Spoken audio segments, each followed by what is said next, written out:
Ah, hello. What button do I want? I think I want that button. How you doing? You alright? Um, Welcome along to whatever the hell this is about to be. Um, is my microphone picking up? Yes, it is. Good. Okay. Let me know how the volume is. So, I'm not used to streaming in this new place where I live. The background's all different. I'm going to get a green screen for behind here eventually. But we've got a hype train. Vikingkop, Van on Base, Steak Mittens. Hello, welcome along. Hello to Woody and Doof and Hummusep as well. This could be a thing. So, if you're wondering what the crack is this evening, if you're not been paying attention, this is, to all intents and purposes, like a soapbox race, but uphill and with an engine in there. So, what I have challenged my Discord community to do is to build a car or give me the instructions to build a car in Automation, which is a game where you can build cars. And then I will build the cars and we will see who can get up this hill quickest. We've got some lovely, lovely background footage here of where we're racing ish. So yeah, we will see. We will see how this goes, shall we not? The one thing I haven't set up is my Streamlabs, but what are you going to do? So thank you for all these subs. Doof as well, thank you for the Twitch Prime. I do have the gloves, just in case I need the gloves. I'm going to have to try hard the gloves. Got the driving gloves. Nugget will mention the driving gloves constantly. So,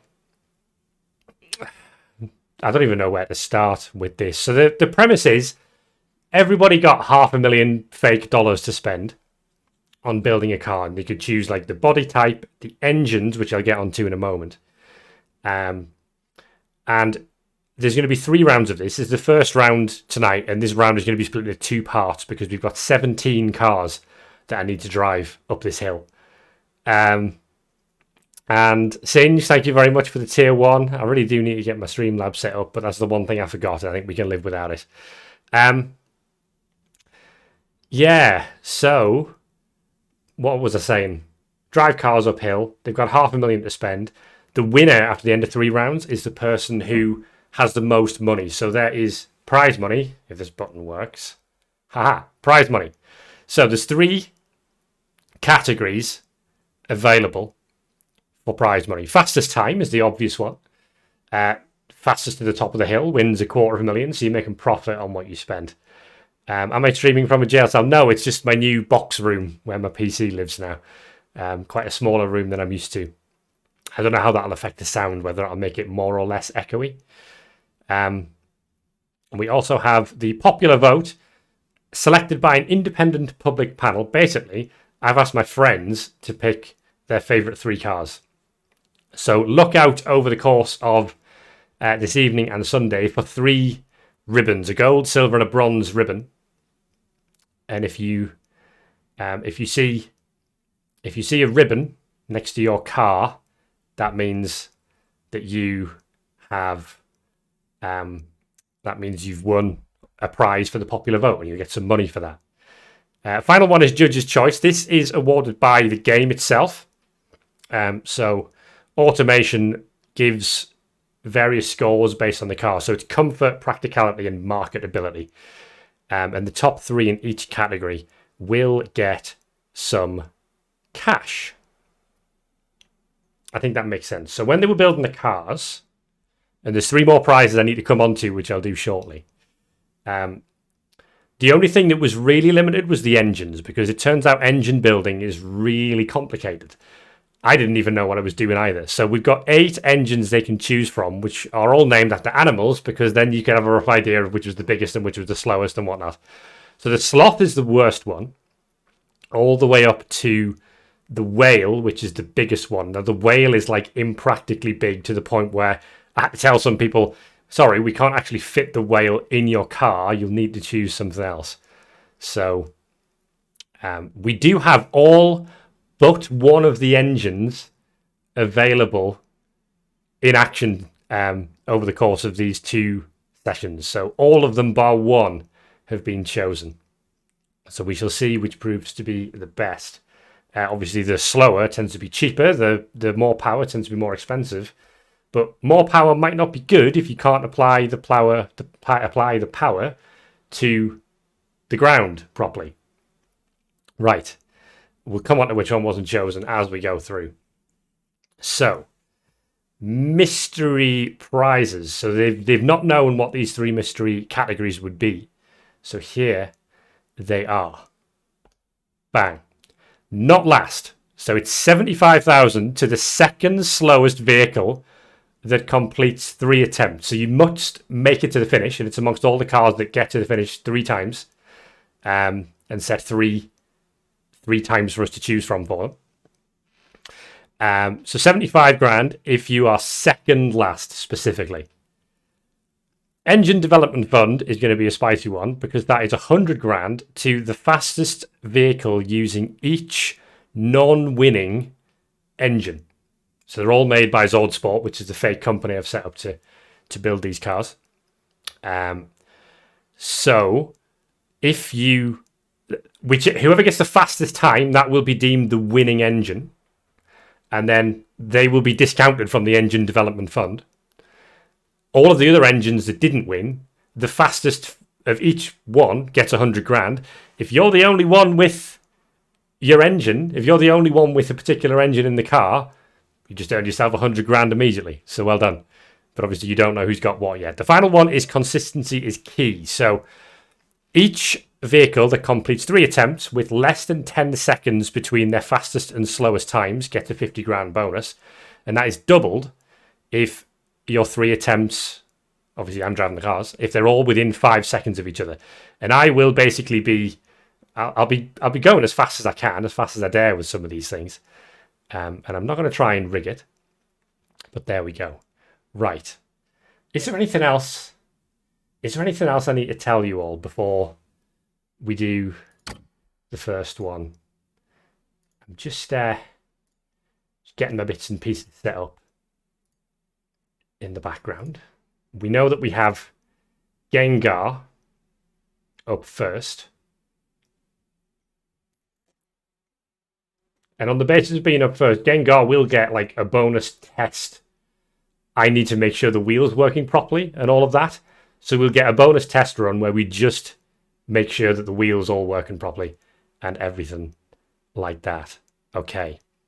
I think that means it is time to reveal Gengar's car.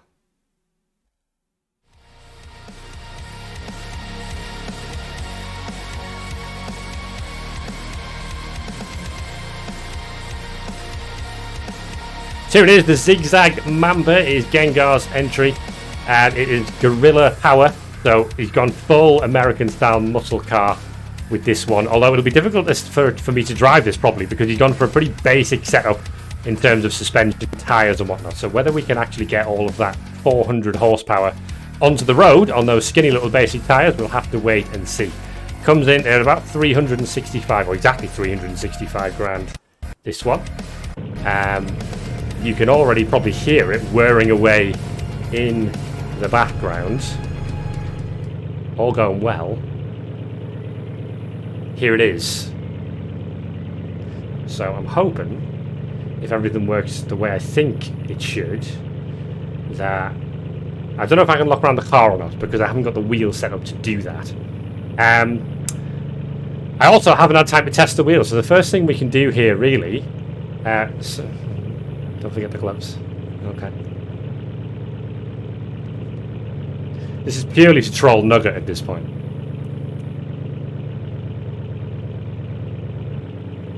And I really genuinely hope you can hear me over the sound of this American muscle car style engine.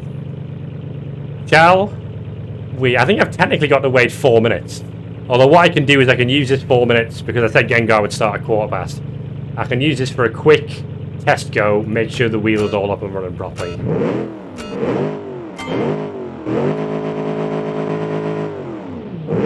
Well, we're not going anywhere, which is the first problem we've got. That means we need to go into the settings and try and work out why that's the case. Okay. This was inevitable. So now I need to take the glove off so I can use my mouse. So I want this. And I want this. And I assume this is a clutch setting somewhere. Or possibly that if I go to hardware,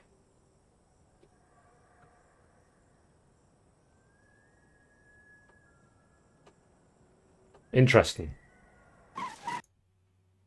The car's now rolling back into the bushes. So all of the controls seem to be inverted, which I now need to work out why that is. So if I open up this, turn off inverted axis, I open up that. Do I want to leave that on? Only one way to find out. As we sit hopelessly in the bush. Right, this is still a clutch issue. The worst part about this is I tested all of this the other day, and it was fine. But obviously, we get to the point of being live, and it's not fine. Clutch, I think is that... Do you want that to be inverted, maybe?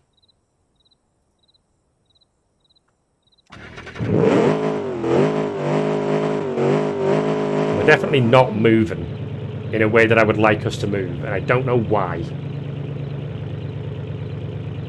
Why are we not moving?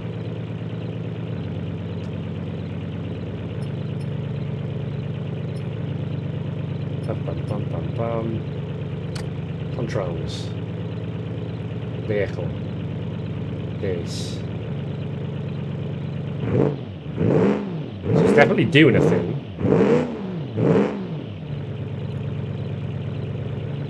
That's definitely doing a thing. That's what I wanted that to do. That's good.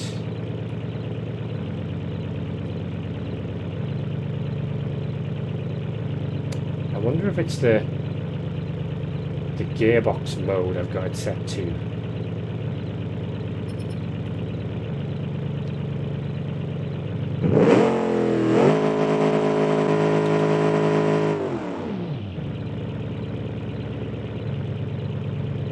Super. I now can't change gear, which I could previously do. So other than the fact that everything is broken, it's all going well.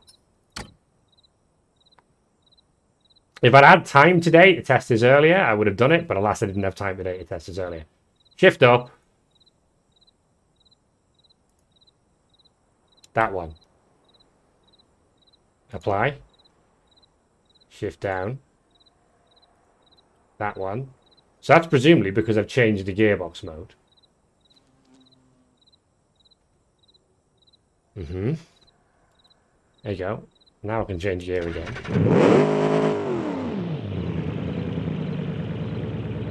That's also not mapped. All of these controller mapping settings I had the other day are now just not working in the slightest.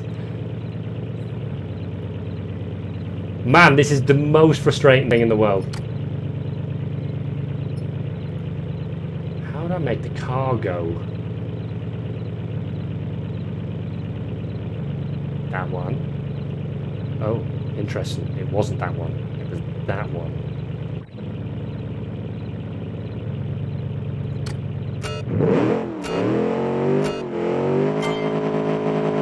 It just won't go forwards.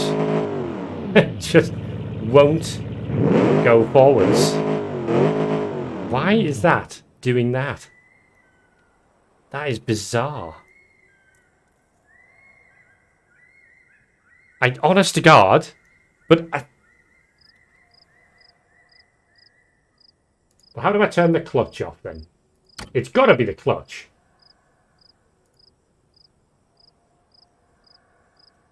It has got to be the clutch.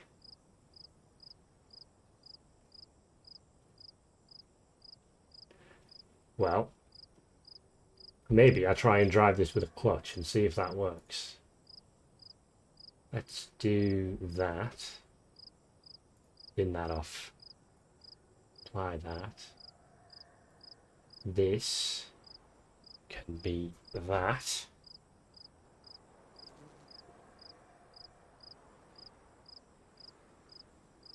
I'm going to stall all of these cars now.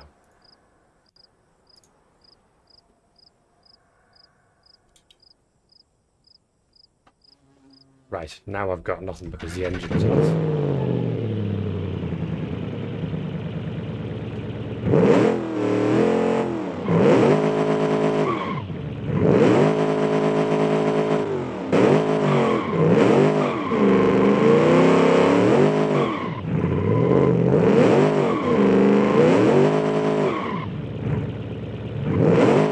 It's not moving.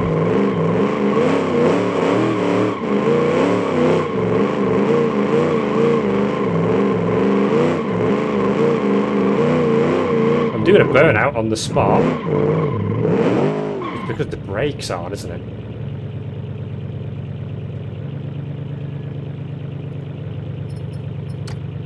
Can we do this? Can we set this up? Can we get this going? Brake. Invert that. Nope, the brake's now 100, which I didn't want it to be. Controls. Vehicle. This. Not that.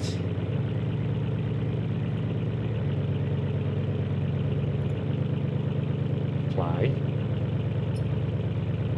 Brake still shown as 100.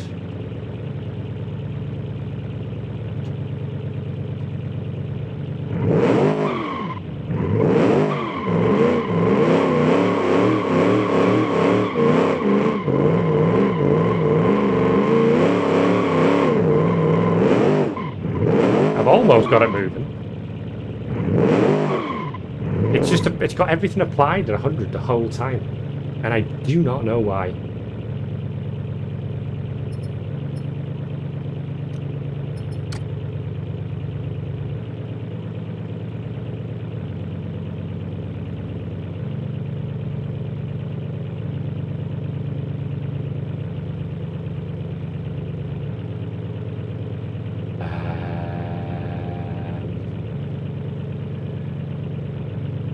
I'm gonna have to Google it.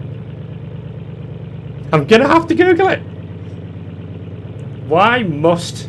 I sat on Wednesday and I drove a bunch of cars on this game. And it was fine.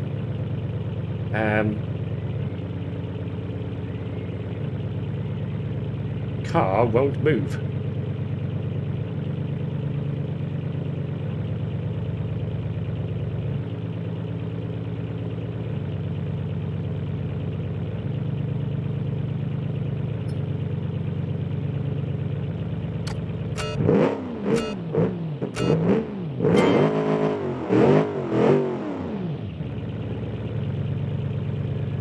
It's not happening. The issue isn't Gengar's car. I promise you. I tested all the cars last night with the wheel and pedals, and the cars all moved. I drove them like 100 yards to make sure that they worked.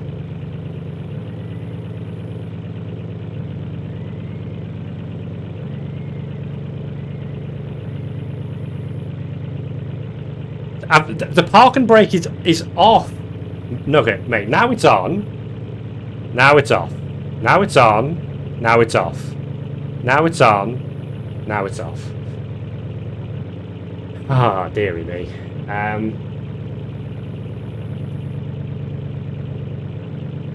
I don't know what to do. I'm drowning live on stream. I don't know what to do.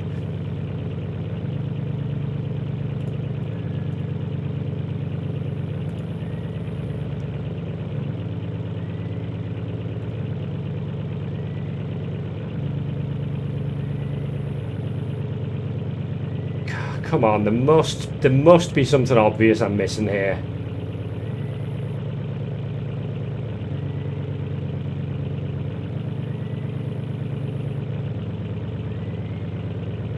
There's gotta be something obvious I'm missing. Let me check.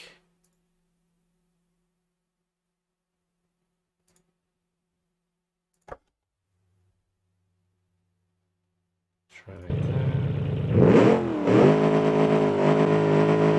There's just no...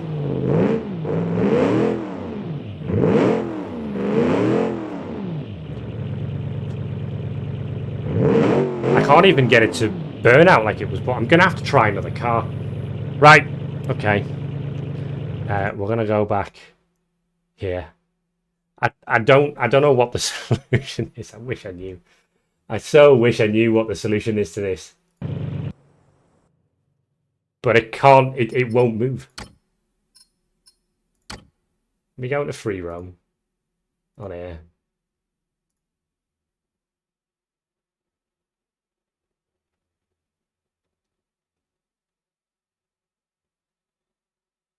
I'm trying to do this without giving away all of the other cars, right?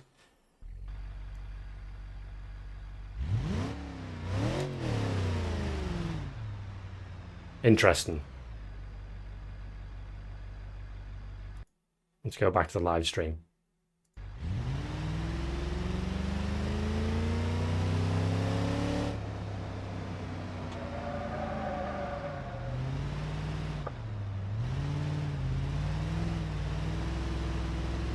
I mean, that car is very much moving.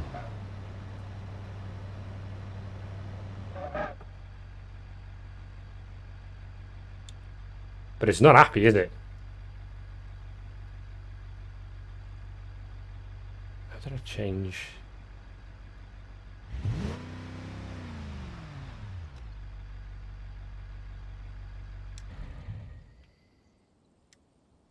That was it. There we go.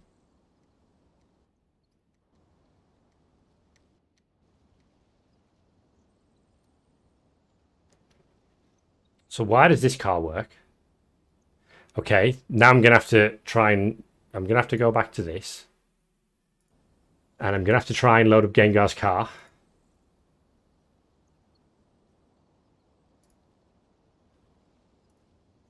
And see if that moves.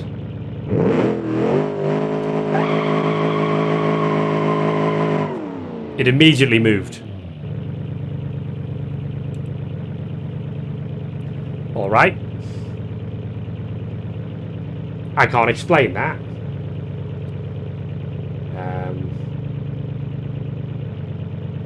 Options, controls.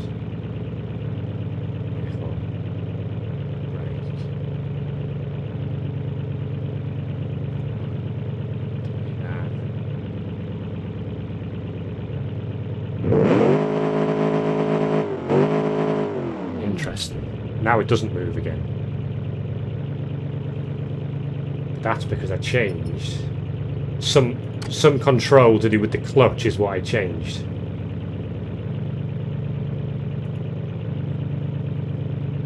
Let's do that. Apply. Go.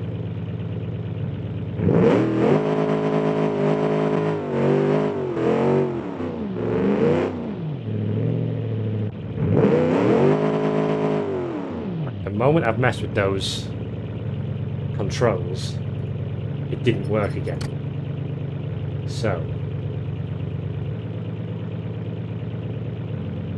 let's go back to that. Invert that. Where you go now?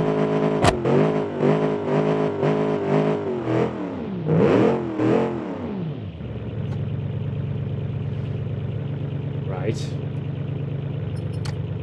Trial and error is the best solution to everything. That, please. And then this will have to be that.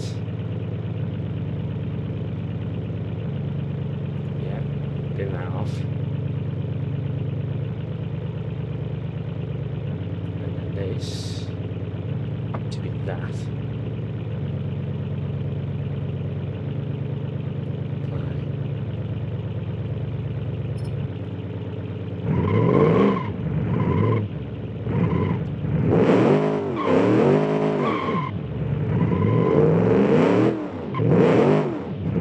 Back to that thing where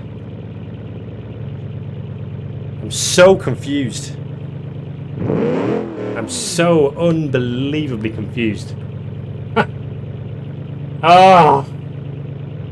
This is not the way I expected this to go. Let's load up this car.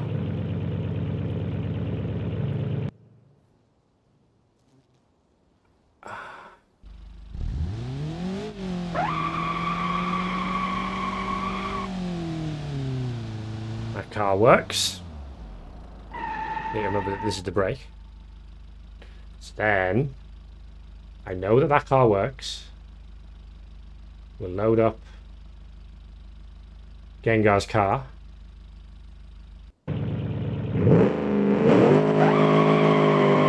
It's going again. Okay. Right. I've made it move. And just so I can prove to you that it moves. It doesn't move! It just moved!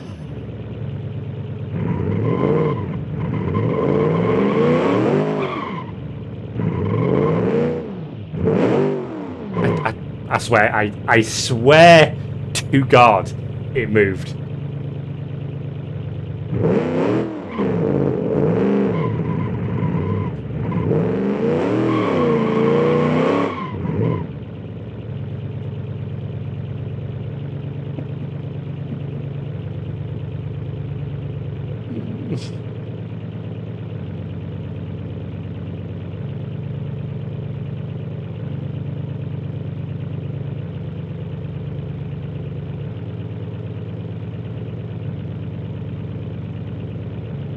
The other car I'm loading is a default car. Right. Let me see if I can go into here, load this up, just load that car up.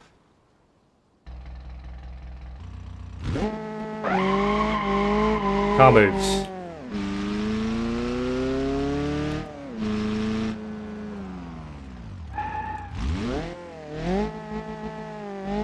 Car doesn't move after I stop.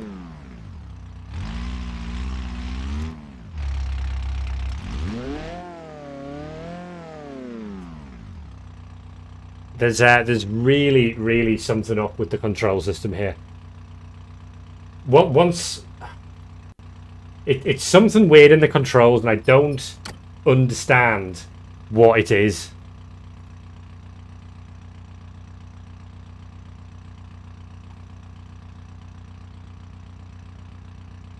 Oh dear me.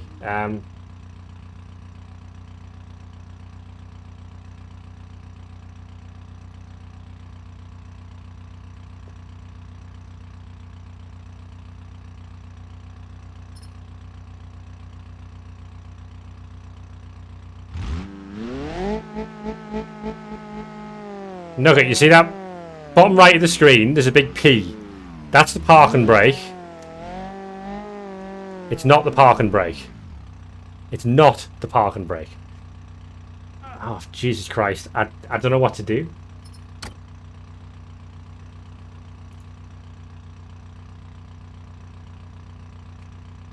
I don't know what to do.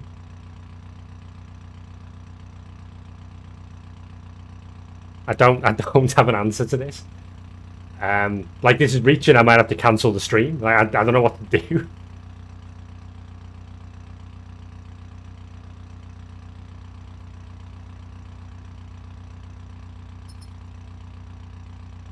Load this car.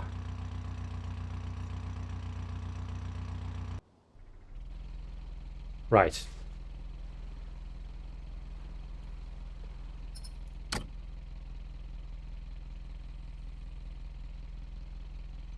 Gameplay.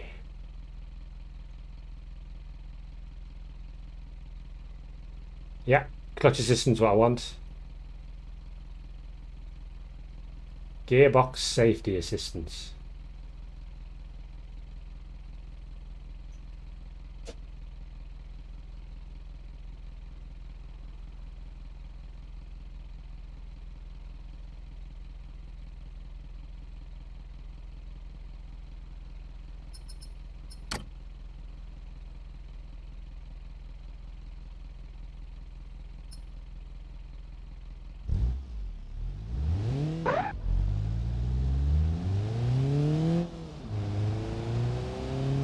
all good. Force feedback's a little iffy. And by iffy I mean non-existent. Right, okay, I know what the problem is. I know what the problem is now. When I'm hitting the brake is being applied permanently.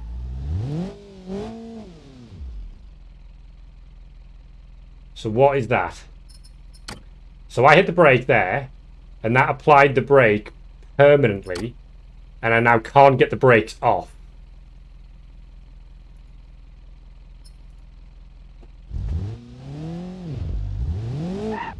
And like the hazard warnings are on.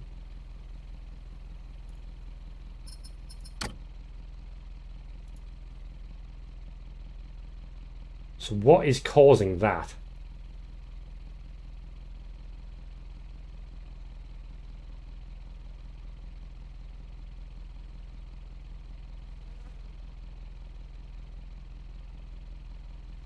What is causing that? Why is that happening?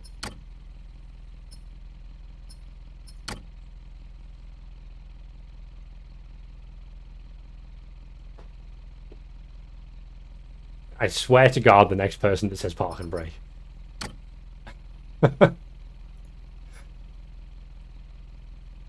Park and brake is mapped to button 1.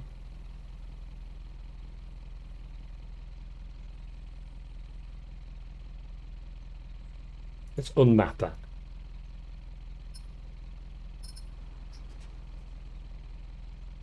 This. Unmap that.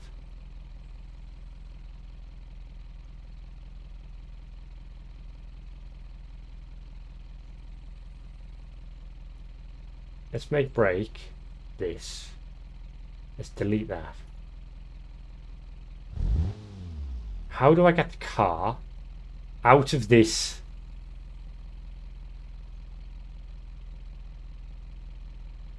But how? Okay. Let's respawn the car.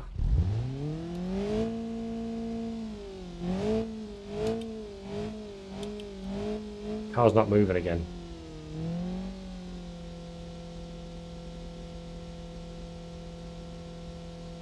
I know I've just disabled the clutch, but it's not using the clutch anyway, because this is absolutely unbelievable, by the way.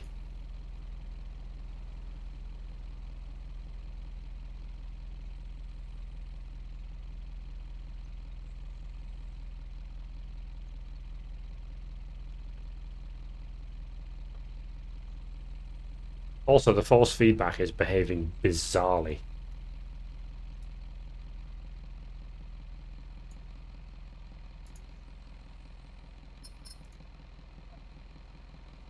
I don't know what to do. I don't... The car won't move. And this has never happened. I've been trying this for like... I tried it Wednesday, it was fine. I tried it a few days before that to make sure the wheel was working. It was fine. And now it's not fine.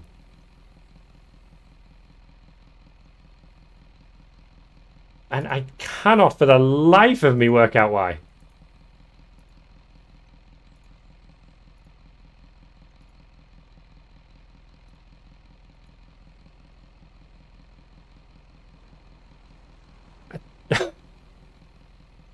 Yeah.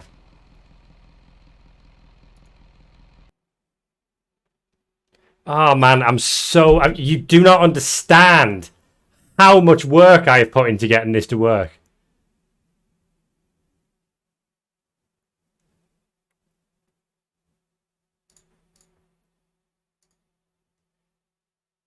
I found out how to fix it. For some reason, the permanent parking brake, when applied, resets my controls. I have no idea why. But I really don't want to apply the permanent parking brake. That's the very thing I'm trying not to do.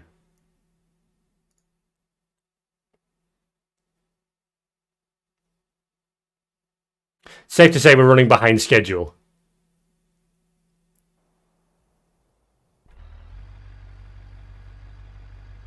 Right.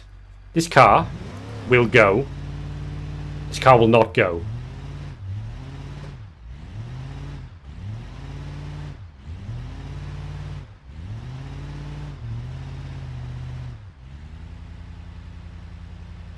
Yeah, well, that's definitely the problem, Gengar, but is there a solution posted to it?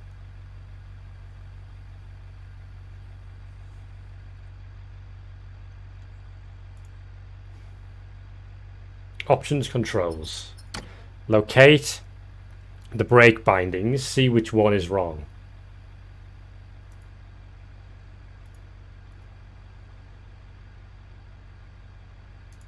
Let's get rid of that. Let's get rid of that. I'm just turning off everything that's even remotely related to the parking brake.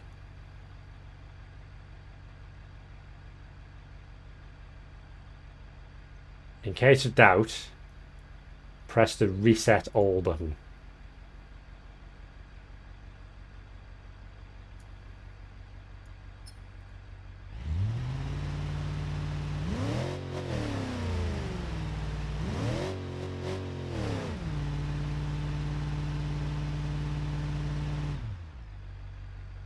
Completely deleting the BeamNG folder in the documents solved the problem.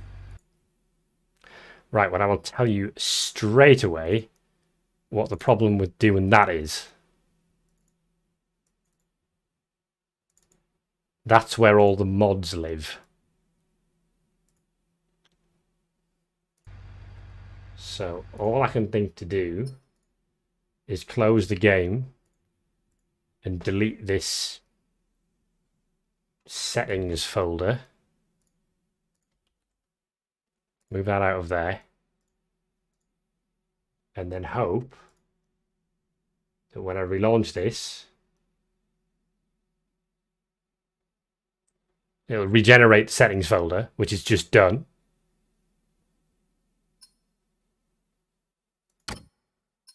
And then I will go into free roam and here and there.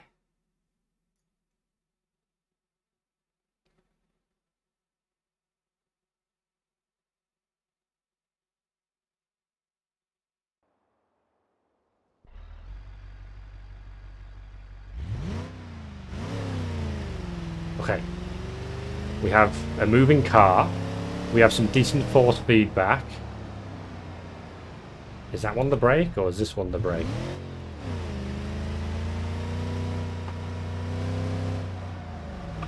Doesn't help that my wheel isn't attached to the desk properly, but we'll come back to that.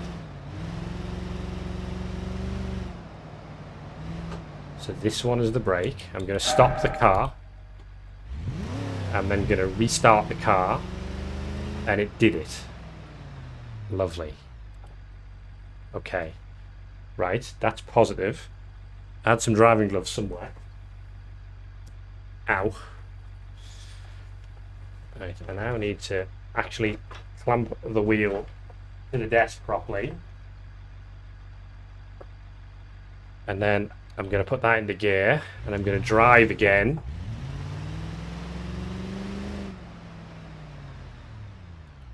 Right.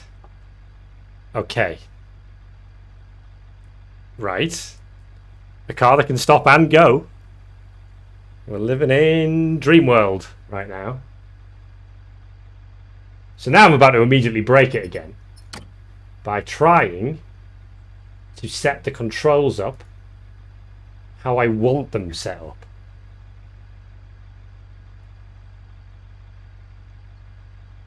By making that the brake. And then applying that. And then making this the clutch.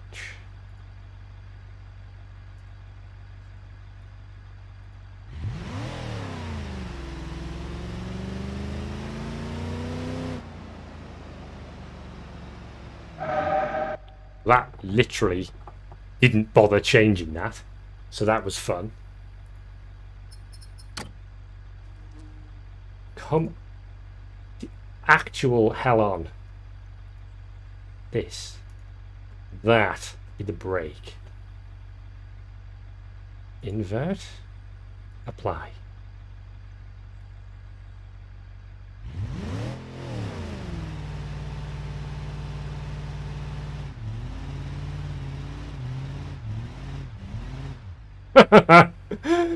Ah!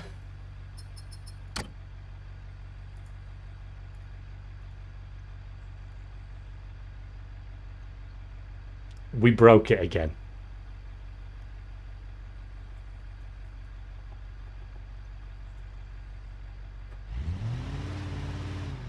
Oh, okay. We're moving. I'm now changing the controls while driving. That was the brake. That's go. That was the brake. That's go. That was the brake. Oh my god. Right. I reckon we'll try to run a car on a time trial now. What's the worst that could possibly happen?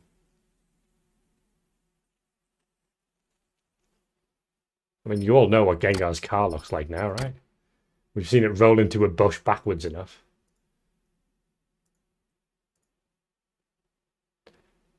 So we are wonderfully behind schedule.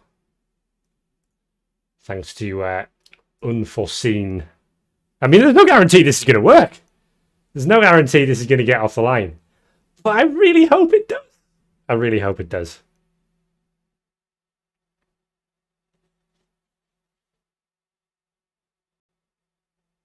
Can we make it work?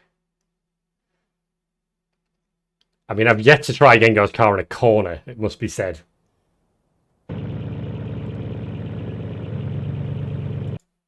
Game. Good. Bang. Good. Oh, I'm nervous. Is it going to move? It is going to move! Well, I can't see from that angle. I can see from this angle.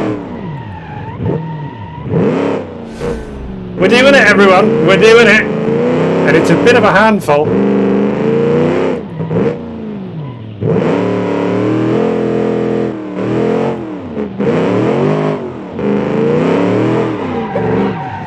Well, that is immediately facing the wrong way.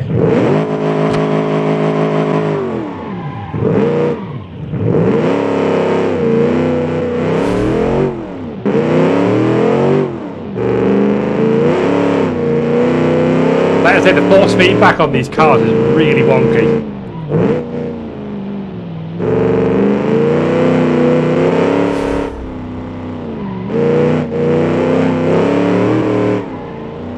Gonna be in a tree. Oh. Right. Well, I'll tell you what, Gengar, we'll call that one the first practice go. Now, where's my reset button? I do need to go into the controls, and I need to go here, and I want this to be set to that button there. Yes, apply, do that, go. That puts us back at the start line. It should be timed.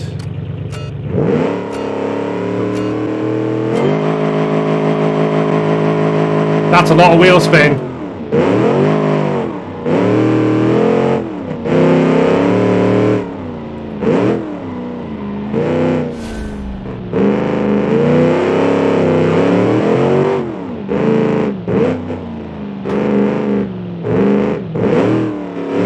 Oh, it's both got too much power and an insane amount of understeer.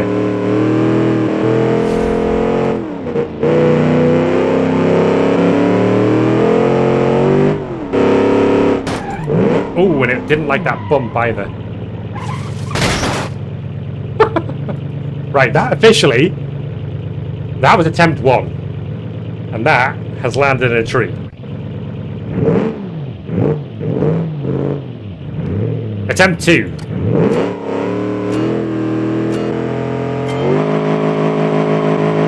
tailspin.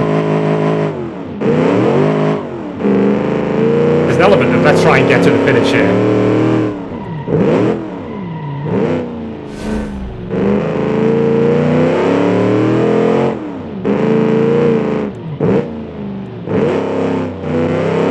It gets nowhere near that apex in that second corner. Apex being the inside of the corner for those unaware. Honestly, I don't know if you can hear me over this noise. I can't hear myself over this noise.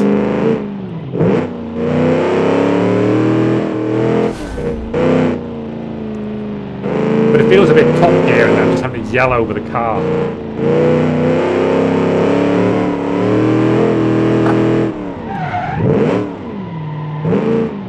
Gengar doesn't like the corners, mate.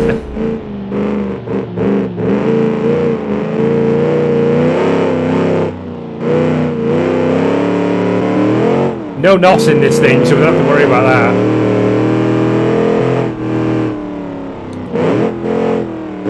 Reminds me, I do need to remap the NOS button. But that's a problem for future Zord.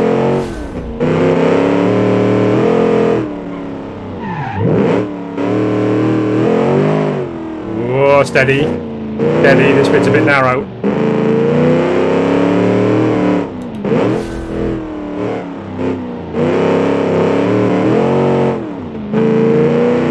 So the timer's in the top right. This thing in the bottom right is like a replay thing, which I don't know how to use. It's the bumpy bit.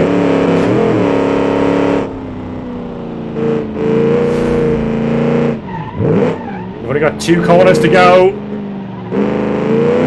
This is the last corner.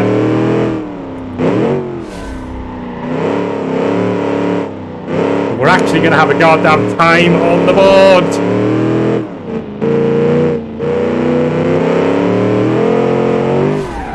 Yeah!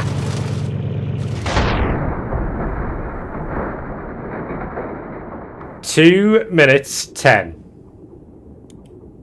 Ignore those times. Then we practice them with default cars. 2 minutes 10.4.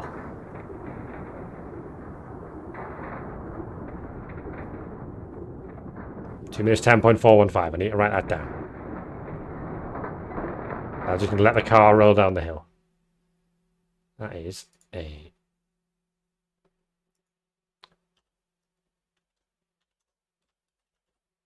Good. I've got that saved now. If nothing else, we've got a goddamn time on this goddamn leaderboard. Right. Now we have to try and go quicker.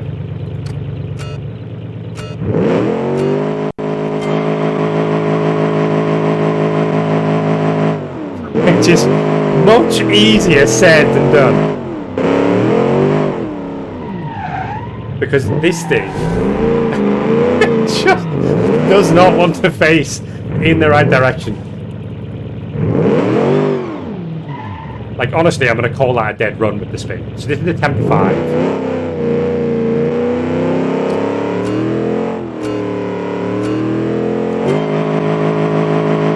To be honest, I'm so happy to just be not sat on the start line.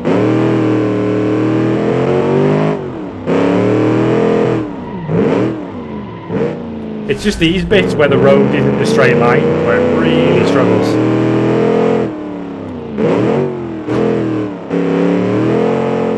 Get in there.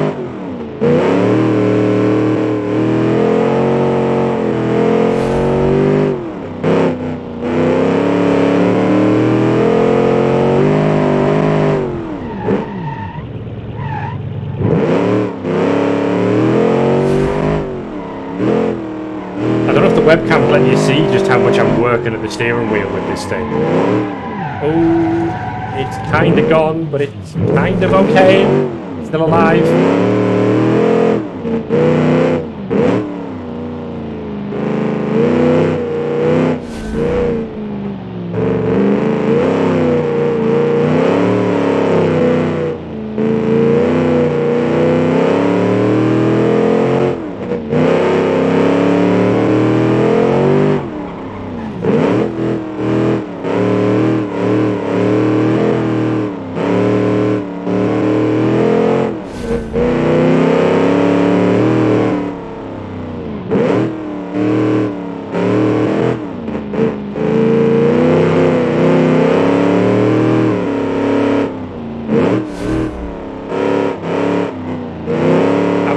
giving it as much as I dare.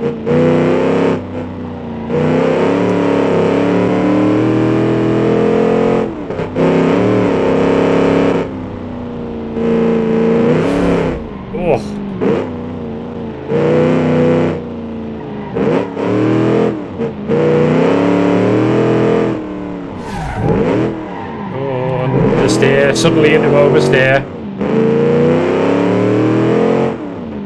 Might not beat the 210. 211.9, not as quick. But another attempt done. Whoa, that is a handful, that car. That is a handful.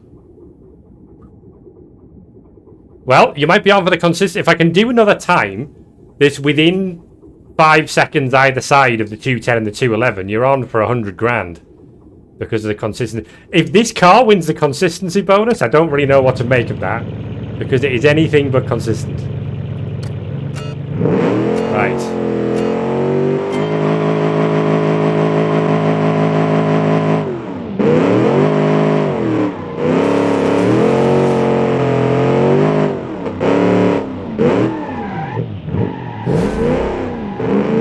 I just downshifted the first.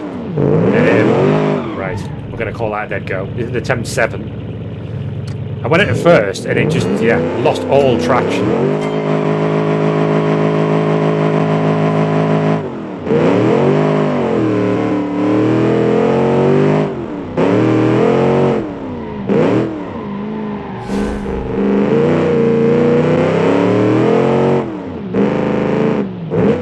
Probably see if you look at the throttle trace in the bottom right, like I'm only on about 50% power and I'm barely keeping it pointing the right way.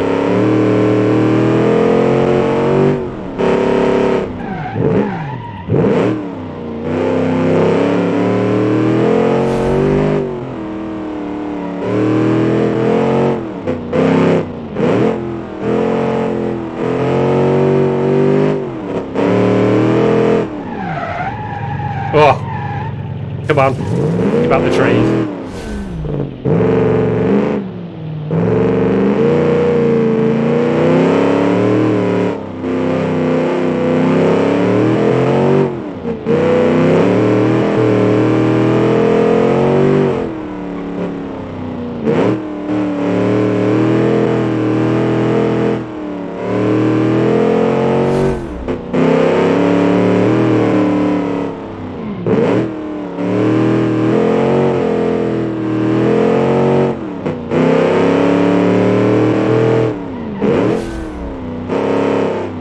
What I've learned is if I slam the brakes, it just completely loses the will to live.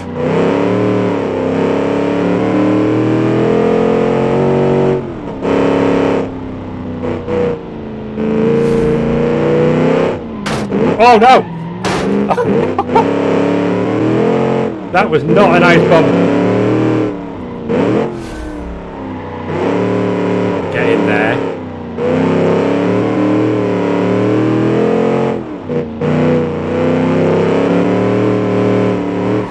$207. Nice. Okay. So did I improve it in such a way that I kept you within? It was a 211.9. So 207.2. Yeah, you're in the 5. You're within 5 seconds. That's about as good as I could have done. Right. That is within 5 seconds, but like right at the bottom end of that.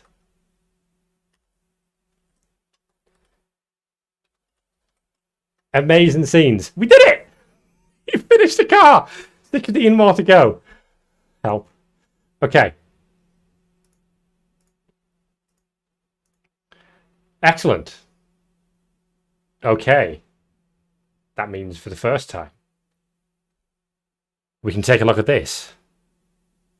There's your leaderboard. Gengar's at the top on a 207.2. Zigzag is done. And that means we need our next car.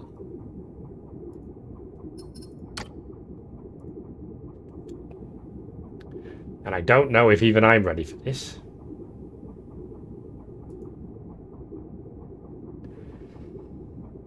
So I need to go into studio mode. And then I need to go into here. I need to change that to this.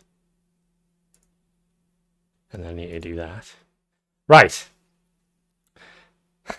He sighs. Are we ready for car number 2? I bloody hope we are.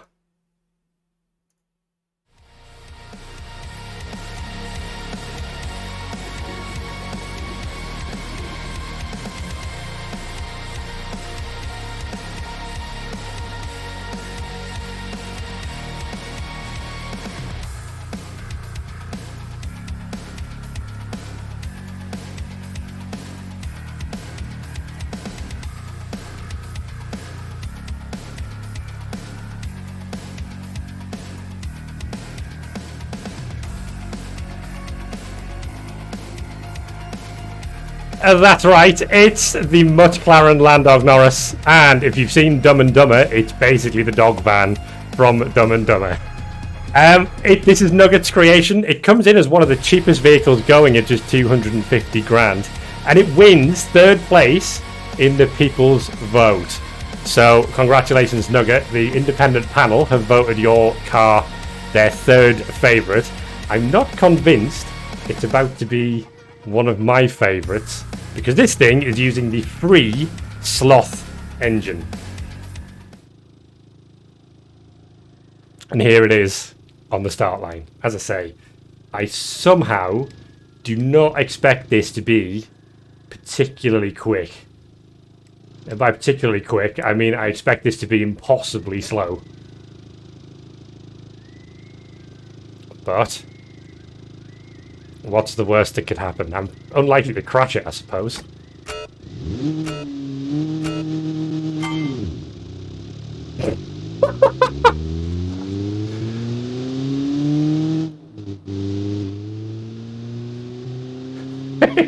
It's not rapid, I'll give it that. In fact, I probably can't stop this one because it'll never get going again once we're uphill. The brakes are... I would say the brakes are too good.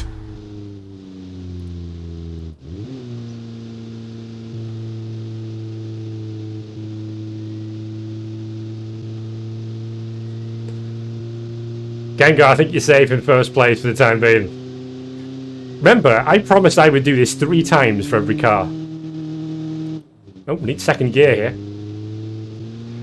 I hate to tell you all, but the hills get steeper than that. The hill out of the hairpin is pretty steep.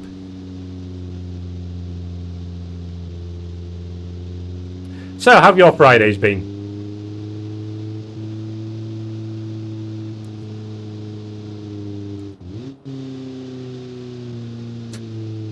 It's not going to make it.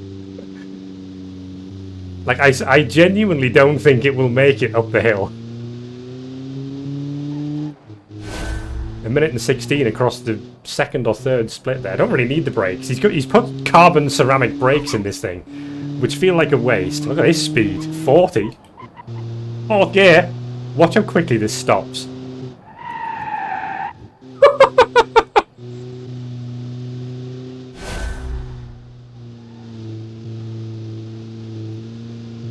Right, we need to get a run up for this hill. Don't scrub the speed, don't scrub the speed. That's a really steep hill.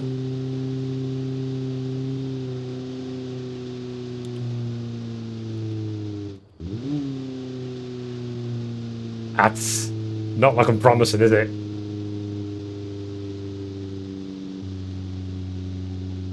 It might make it.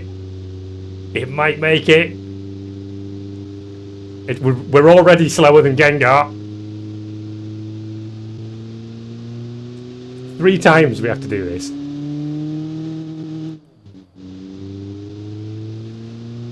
Lovely view. Really nice view. 226 across that split. 3rd gear was way too ambitious with an incline on the road. I'm going to avoid that steep bit.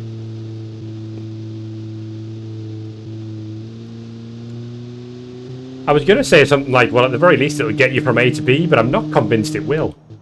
If you live somewhere like San Francisco, do not buy this.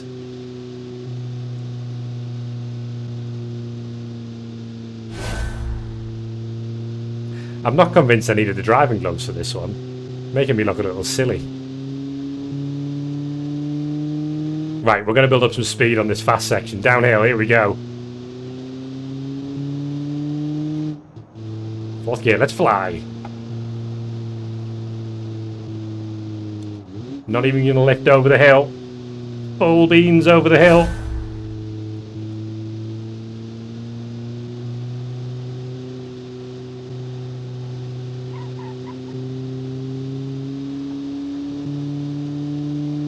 Will I need a brake for this corner? No, to be fair to it, the handling is impressive, actually. But then that's possibly to do with the lack of speed.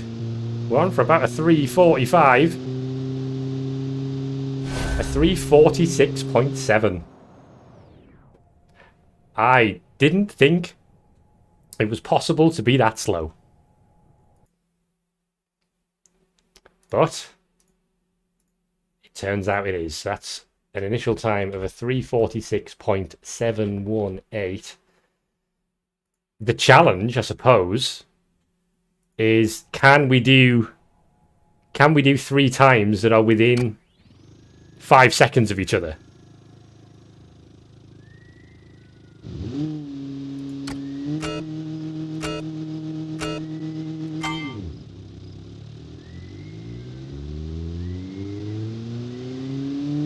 I'm going to recommend nobody takes the sloth engine next time we build one of these cars.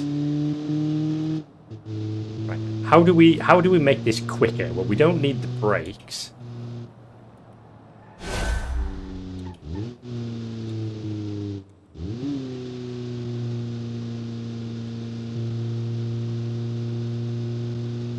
That felt pretty rapid through turn 1, I have to say.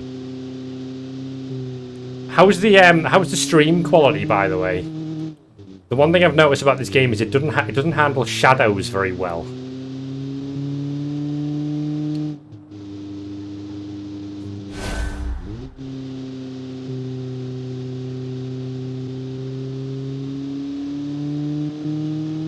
Excellent, good to hear.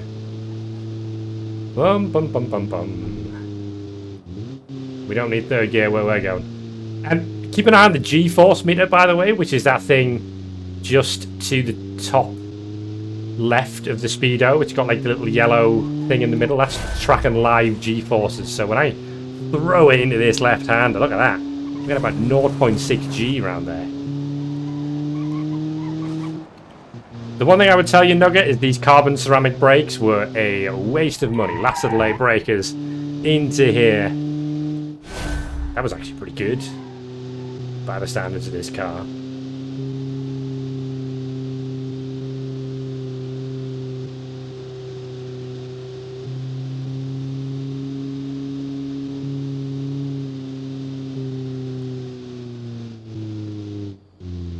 Shift down gear. Nope, that's neutral. Oh, it might not make it this time. I got my gearing wrong for the hill. And now it's only doing 6. And it doesn't have the power to do more than 6.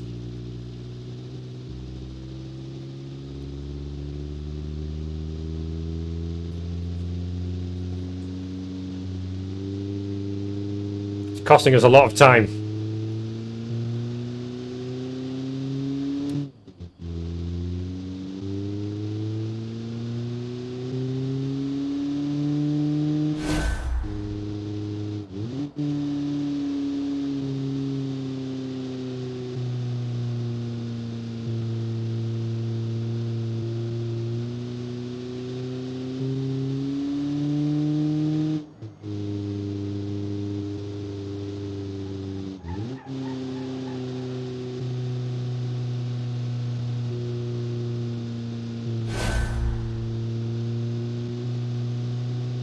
It was cheap, and he did win 3rd prize in the popular vote, which means that he won't be doing that. You know, Nugget's starting point is 250k, right? can build up some speed on this downhill bit. Very temporarily.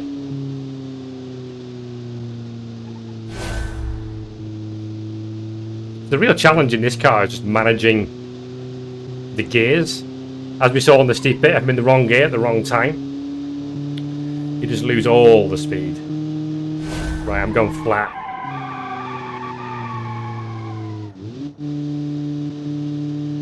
I think this might be a little slower, but it's on to be within... Is it going to be within 5 seconds? I think it is. 3:49.8.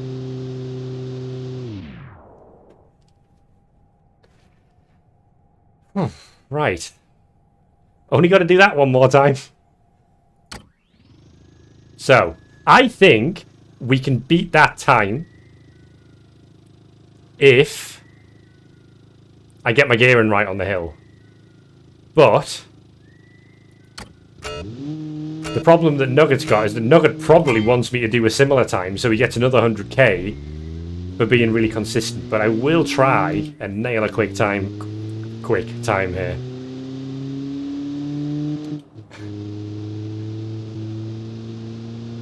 Right, so we'll give it lots of room on the entry of this one. Cut that apex, get down into first. Nope, it's not going into first. It's got a really poor gearbox, I have to say.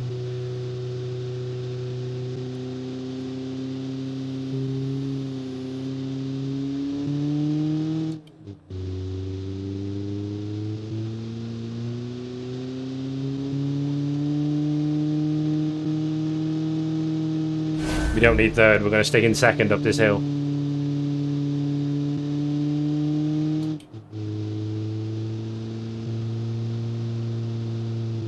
I'm going to heartily recommend that nobody gets in the back of this car. A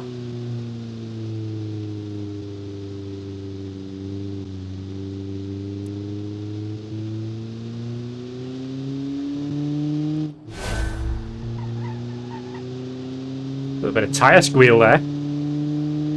Which I admit I wasn't expecting from this thing. There you go, bang. Flying through here now.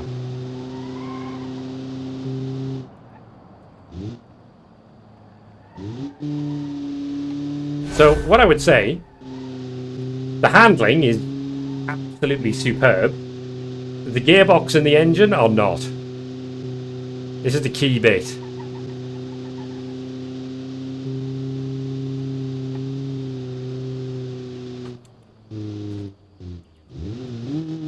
I've done it again in a neutral. We're not going to have the speed. It's so bad at changing gear in that section. This might be the thing that keeps us in time. This hill is a real problem for the McLaren. Honestly, Nugget, I think you could have entered an actual dog into this race and it would have been faster.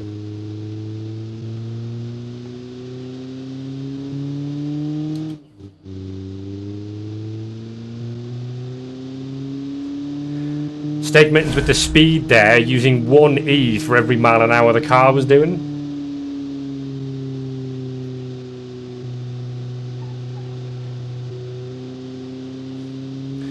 Yeah, it's a good point that this was originally called the Lulish Hamilton. That was one more, 50% more dog puns in that one. But then Nugget remembered once again that McLaren is not the team that Lewis Hamilton drives for. A mistake he has made countless times on our F1 streams.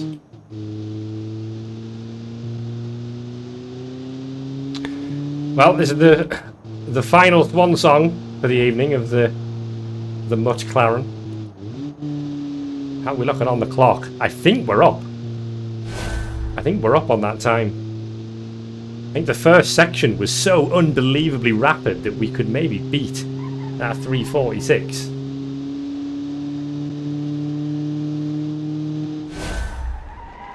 Get in there. Well, we're well on course to beat the 3:46. What's it going to be? It's a 3:43.1. And that means that the 3:49 is 6 seconds outside, so it's within 10 seconds. You do pick up some consistency score, but you don't get the maximum score. Because I was unfortunately just too rapid on that final run. And what can you say? Other than superb driving, clearly. There's your leaderboard as I despawn the Land Dog Norris, never to see the light of day again. And we move on to car 3, which belongs to Kaosubaloo. So I'm just setting up the video for that. And then we will be good to go for the third car. Basman's just missed Nugget.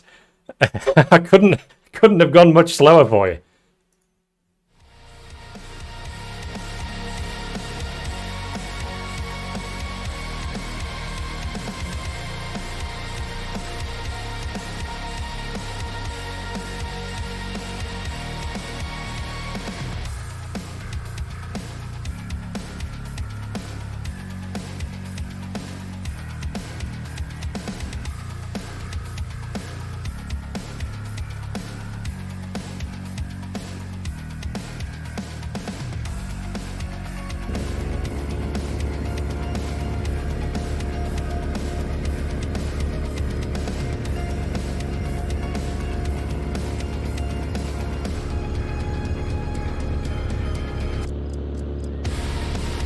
Well, you can probably hear it chugging away in the background. The Axis AX001P Tunguska is Kaosubaloo's entry.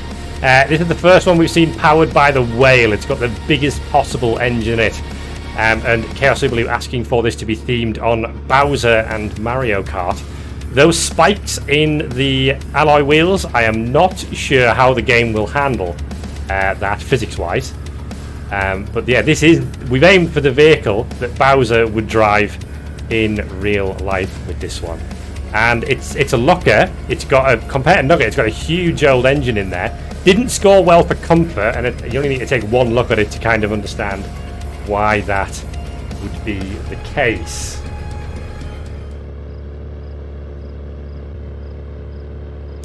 Here it is on the start line. I have a feeling it's going to be loud.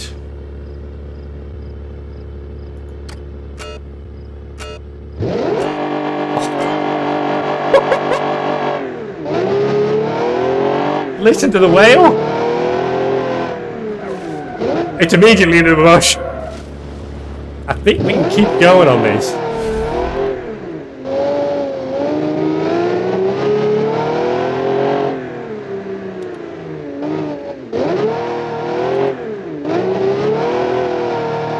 It is quick.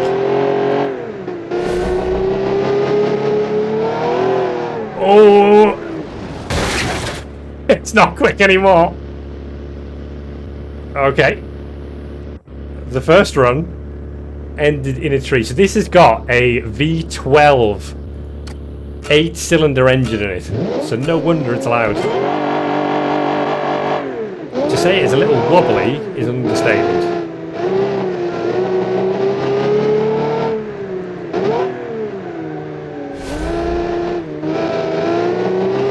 Going from Nugget's car to this is a life choice.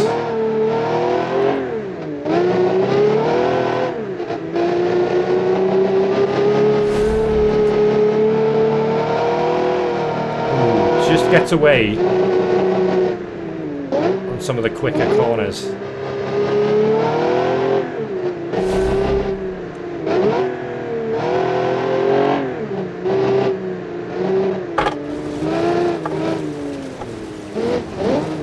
In those trees less.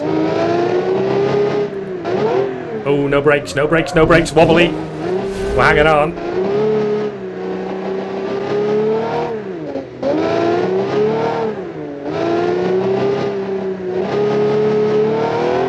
I think it'll make it up the hill.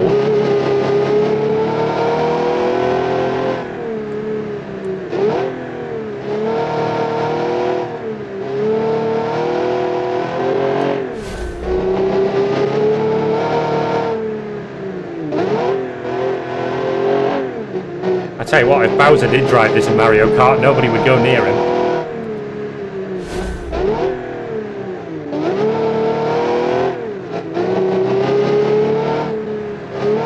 Oh, steady! Oh, I'm going to call that broken. Look, I think that'll be a lot of damage to try and get to the end. Whoa, dearie me.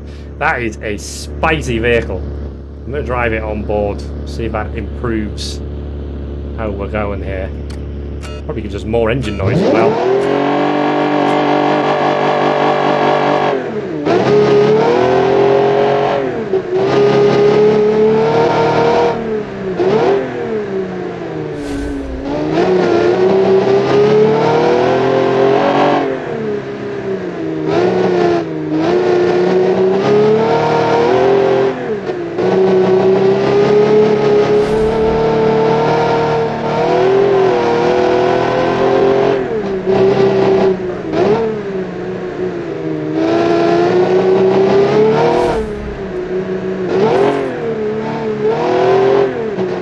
Kill for a bit of force feedback to let me understand what's going on a bit quicker.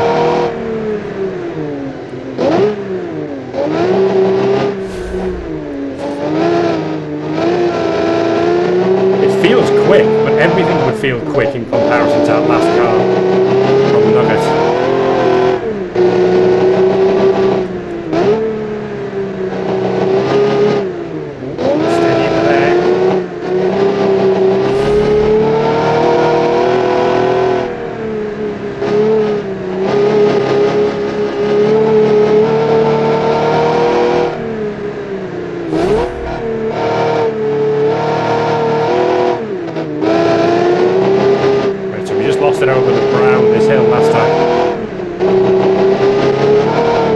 Oh, it doesn't like the bumps.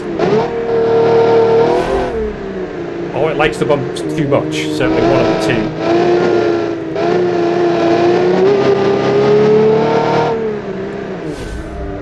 Oh no, where did that go?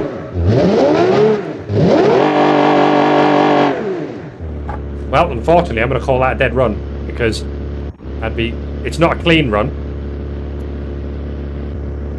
And I'd be costing the chance to get within 5 seconds, wouldn't I? So, right, well, after this is attempt 4, we were nearly there with this. So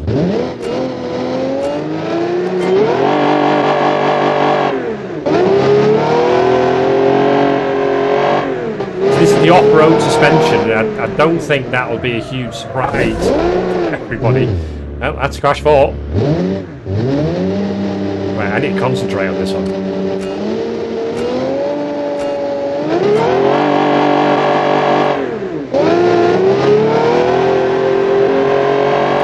So the reason I don't want to include spin-outs as a type is because it will negatively impact your chance of the consistency thing.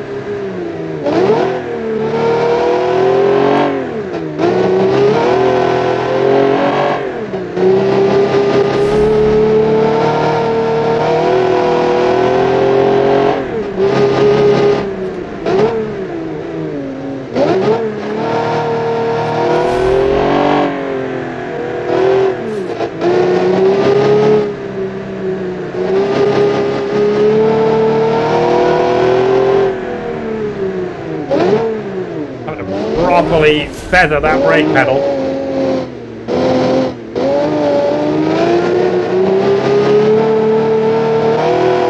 If I hit the brakes too much, it just immediately faces the wrong way.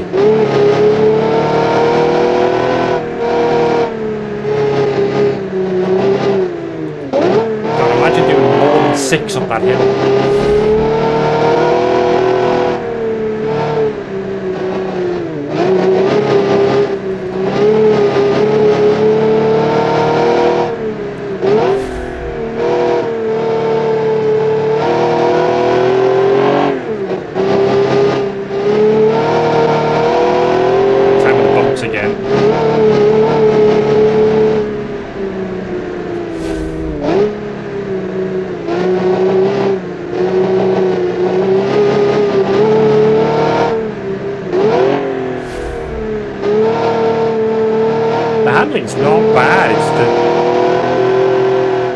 bumps it doesn't like. I've rolled it.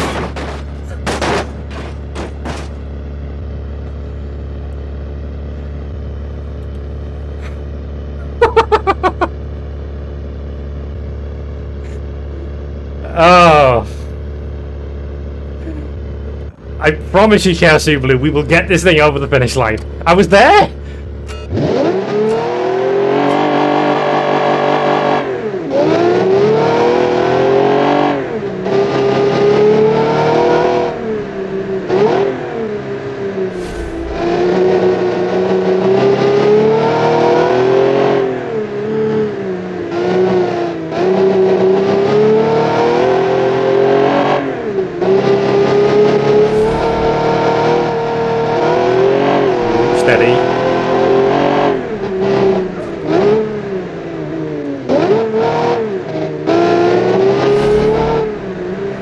Kaosubaloo wins the prize for first car rolled.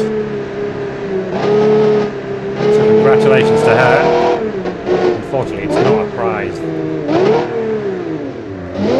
Ah! Right, this one I've now... I need to get this sorted out. Come on.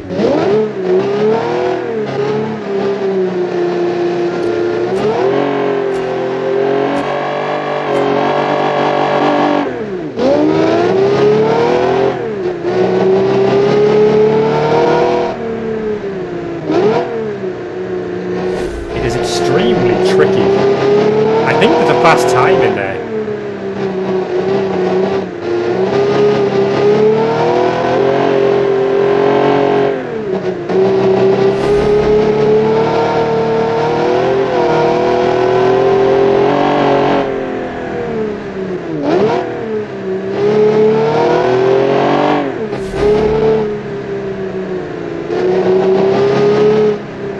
Taking it a little more cautiously now, just to make sure we get a time on the board.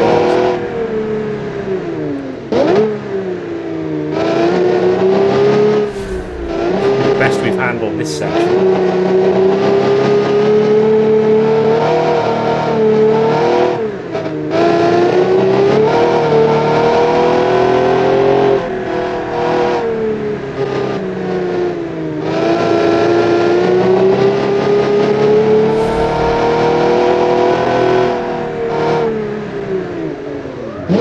But we'll take that, it's fine.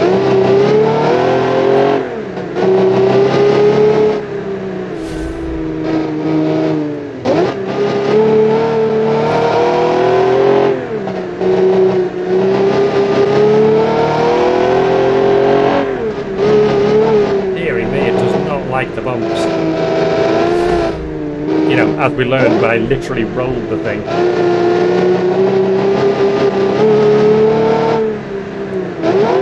Right, we're gonna make it. Come on. Stay away from that rock on the outside, so.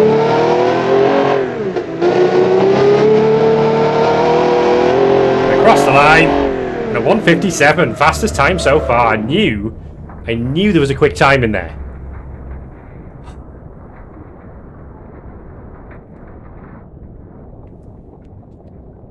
A 1:57.9.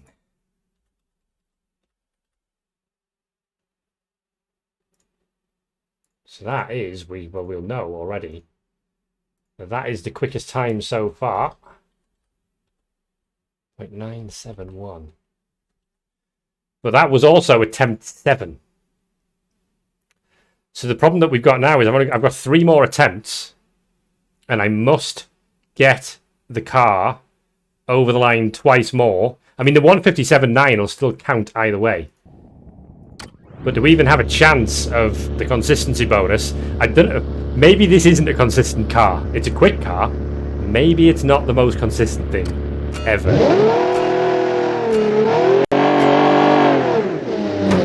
Okay, that doesn't count for anything. The wheel was stuck to the right. That wasn't an attempt.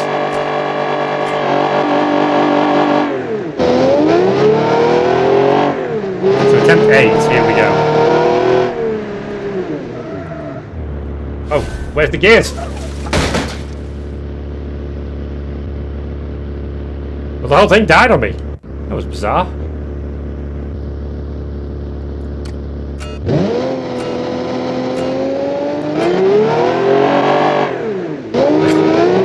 I mean, I hit the brakes and nothing happened.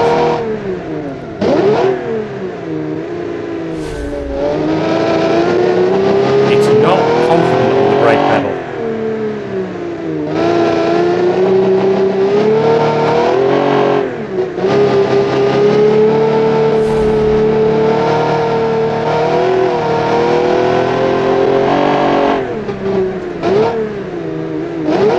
Like, I'm properly feathering the brake pedal here.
Steady, steady, it's very bouncy.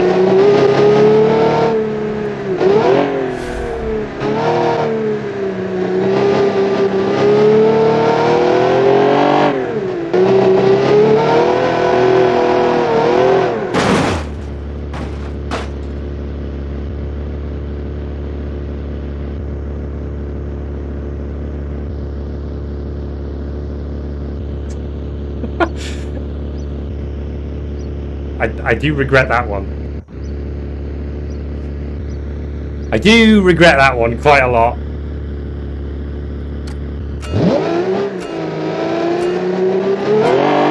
I mean, this car has done everything now. It's rolled, it's crashed into the finish line, it's set the fastest time, we've had complete brake failure.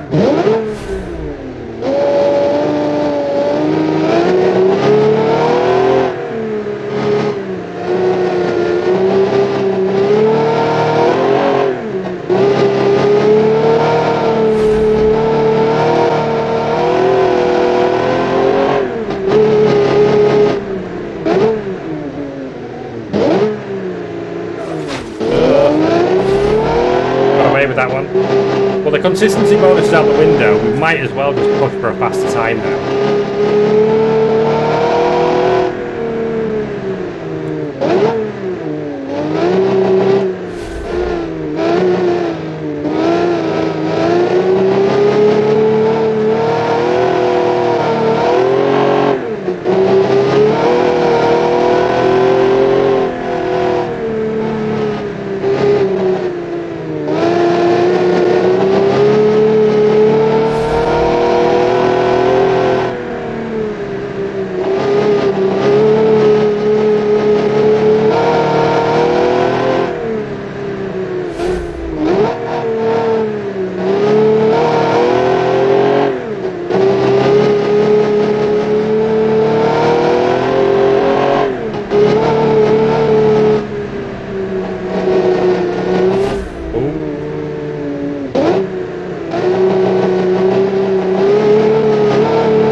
Bit more gentle on the throttle here.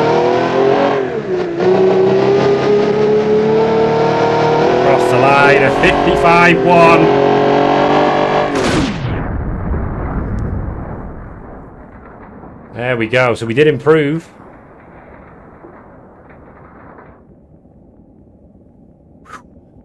Now we're floating through the sky. That is a 155.195. Good time. Good time. Actually, 12 seconds quicker than Gengar. There's your standings. So it is a fail. This is all done to Excel. There you go, giving the game away on that one. You'd have worked that out. So it's a fail on the consistency, but it is the quickest so far, and it was a handful. I think if any car was going to fail the consistency one so far, Gengar's almost certainly deserved to fail, but I somehow managed to get it over the line quite slowly each time. But that one was a real handful. In-stream bettings, yes. Okay, well, I'll tell you what, now we've had 3 cars, we'll start bringing in the predictions as well.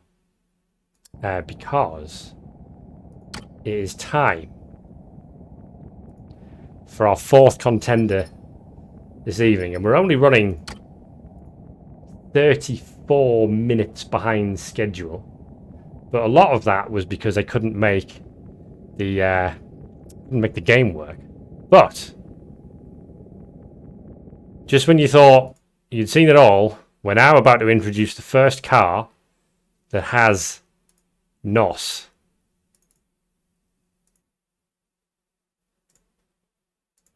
It doesn't have a lot of NOS. It's only got 50 kilowatts, which is the smallest amount of NOS available. But here it is.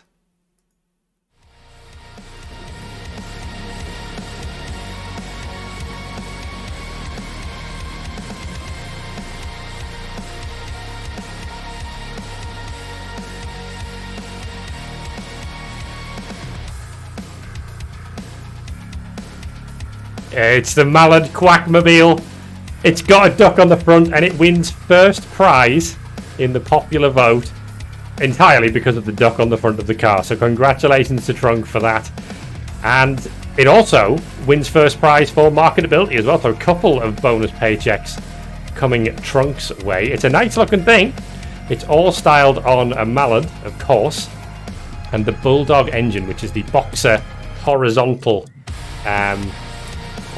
engine we've got in the Quackmobile.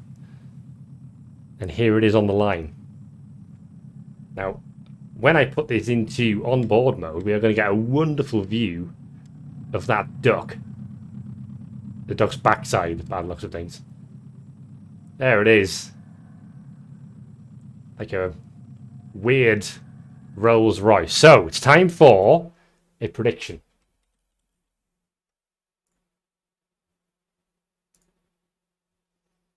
So,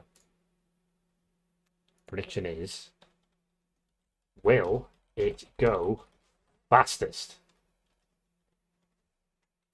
Yes or no? I don't know why that's behaving in the way it is, but there we go. You've got 1 minute to bet your Emporium coupons. Will this car go fastest of all?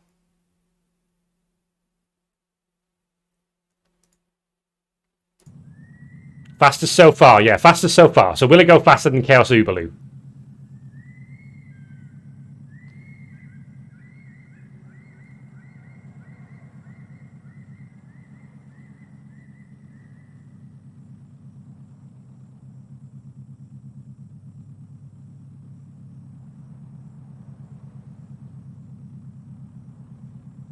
Ooh, a lot of coins, a lot of coupons going on no so far.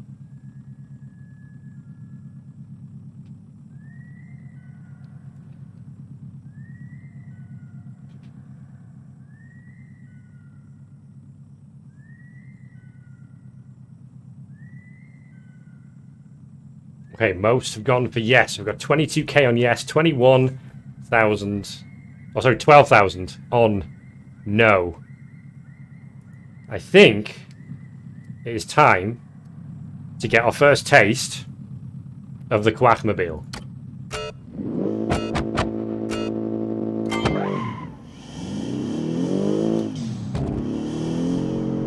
It's pretty quick. And it's a lot more stable than Kaosubaloo's. It feels rapid.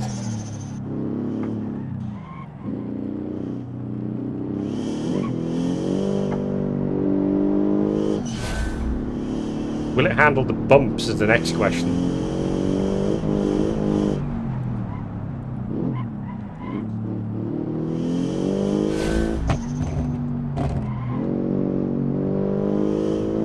It's really quick.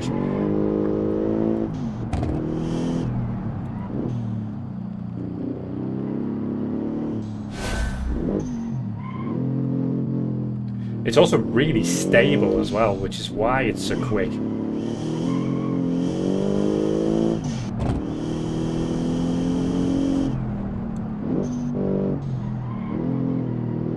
I can just point this thing where I want it to go and it'll go there. I'm genuinely impressed with this.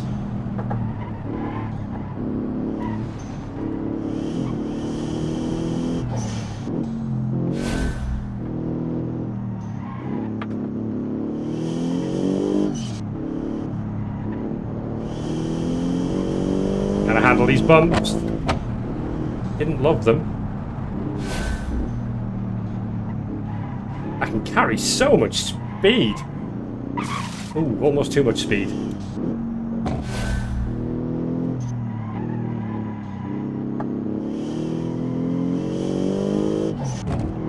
Cross the line. The 49.1 is phenomenally faster. That was very, very impressive. And remember, that was my first run up the hill in that car. That feels like a contender already. Like, that is a full... That's almost 2 minutes faster than Nugget.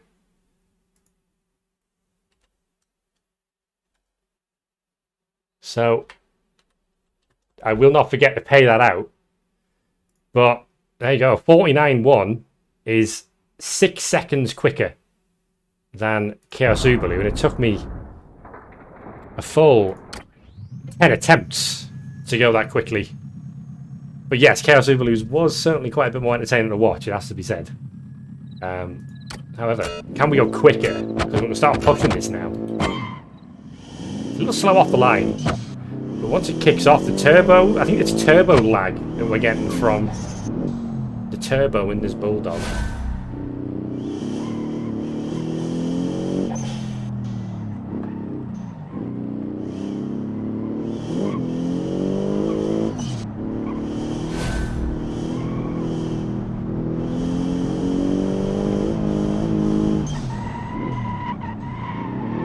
First time the back's kicked out a little bit there.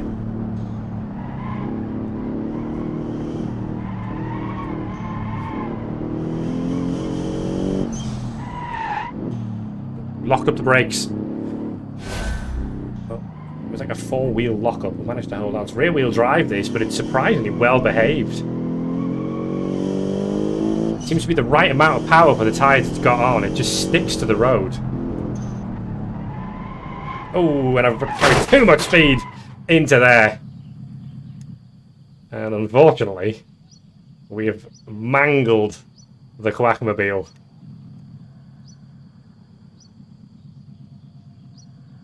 Oh, the poor duck! Oh no.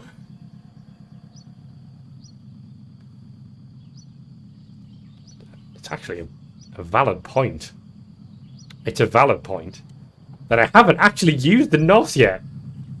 Let's do that. In fact, do I have the NOS? It does involve me going into the controls, which is risky business at the best of times. Do I have the NOS mapped?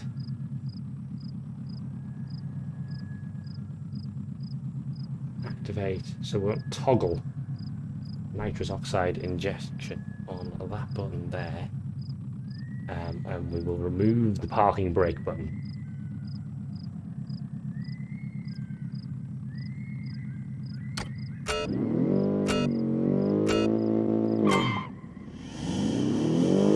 There's the NOS armed.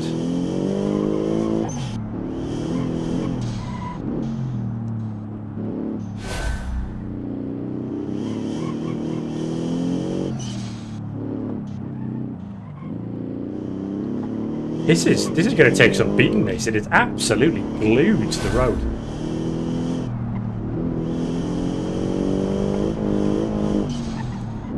Like, to the extent that I'm beginning to think that Trunk might be some sort of engineer in his spare time.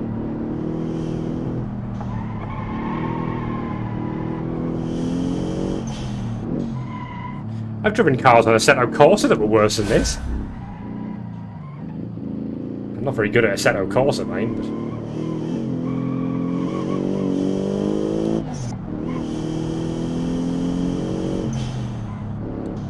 But we carried a bit too much speed last time.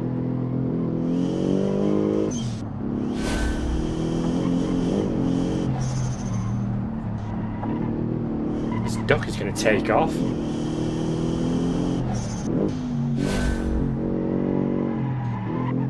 Oh, doesn't like that bump. Got away with it.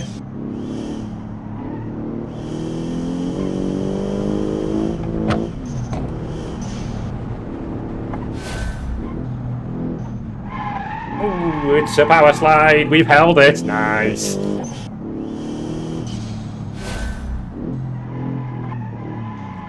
Is the power slide route quicker? Across the line. Oh, it's much quicker. Look at that. It's a 44.5. Oh my god. This is exceptionally good.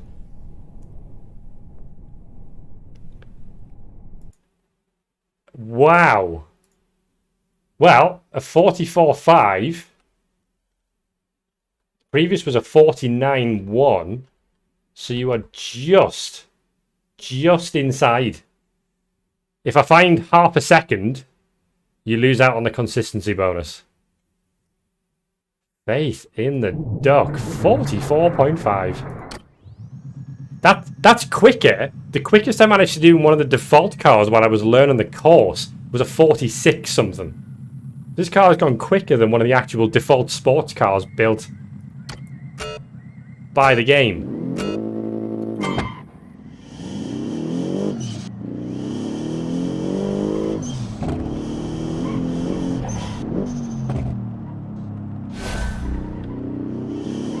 This is attempt 4.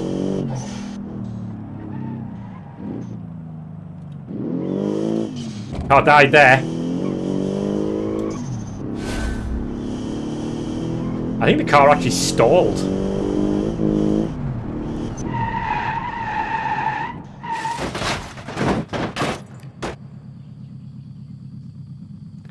Engine is starved of oil.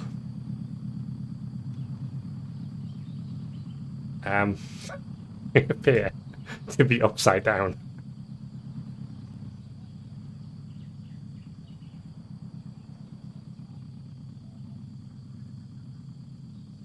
Oh, the dock's come off! Side of the road!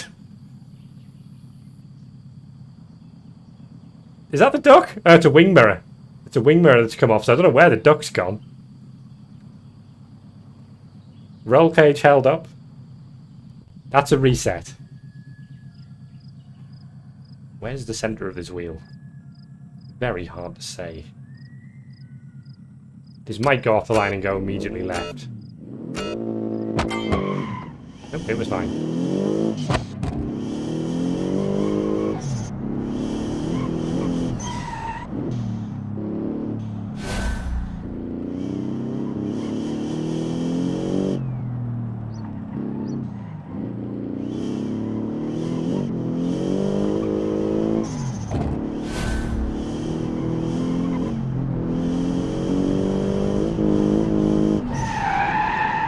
Ooh, that was there.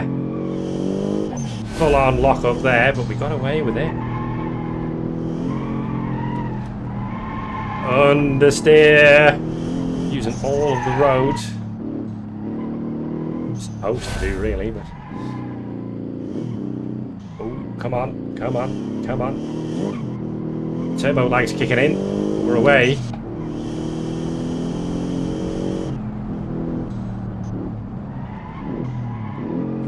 That was pretty much perfect.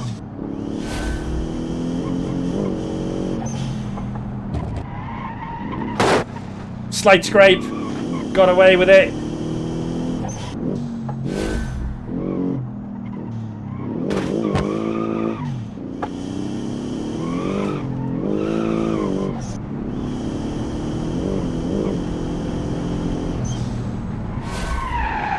Not in the right bit of the road there. Into the bridge. Duck's cracked in half. Ooh. It is very, very good. I don't think it's just the engine. I think just the suspension options and whatnot that he's selected are just so well balanced.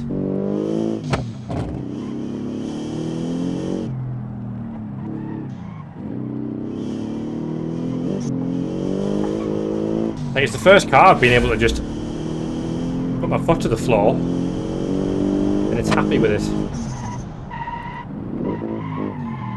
Bit of a power slide there. Didn't like first gear, that's why.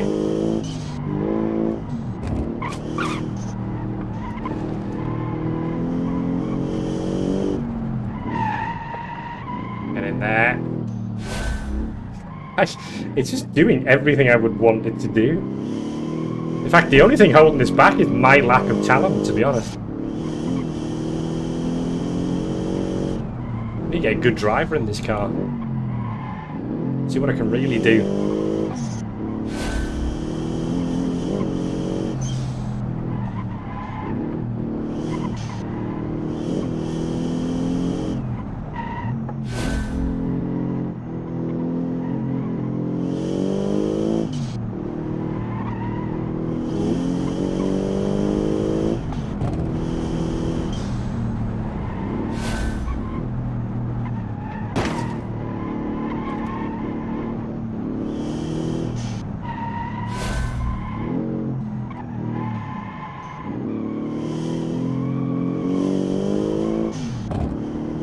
Going to be even faster. It is. It's a 43.0. I think that cost him the bonus. Oh no! I genuinely think that cost you the bonus. It does, yeah. Well, you get the smaller bonus, but a 43.0. That is going to take some beating.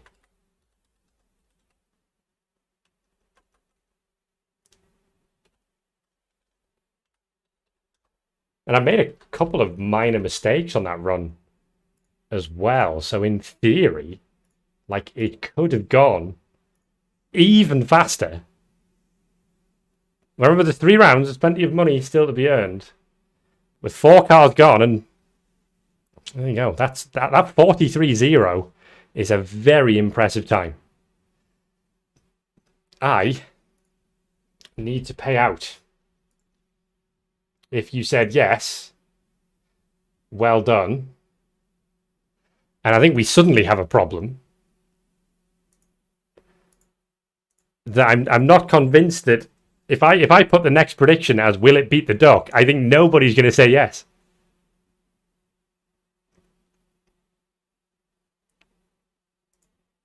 Trunk in the lead. So we're almost halfway through. This is the halfway point of the action we've got for you this evening. Which means that it is car number 5. And, well, Cheetos at the ready. Because car number 5 is a Vikingkop.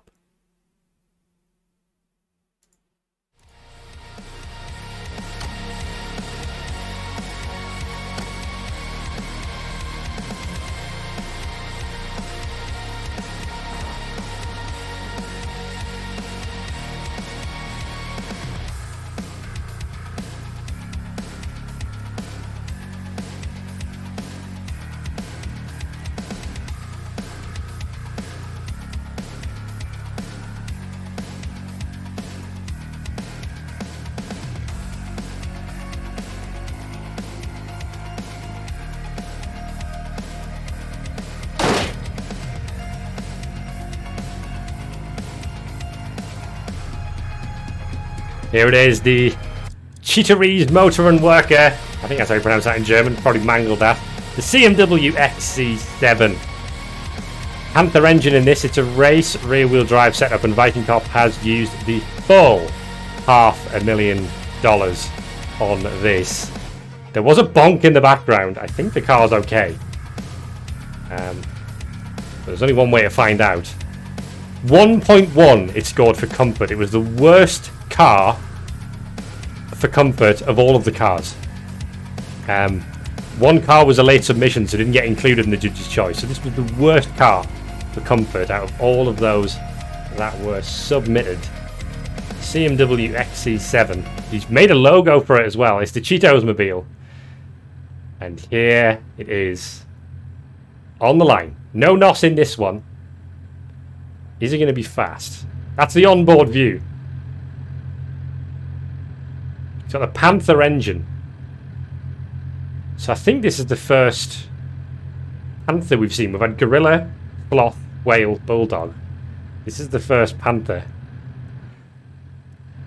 I can drive it from this angle to get a feel for it. I will do one run on that other angle.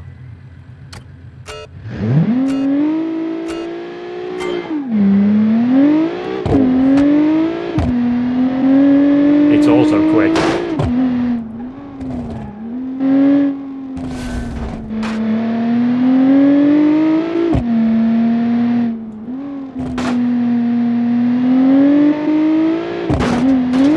It doesn't like bumps, but the gearbox is lovely.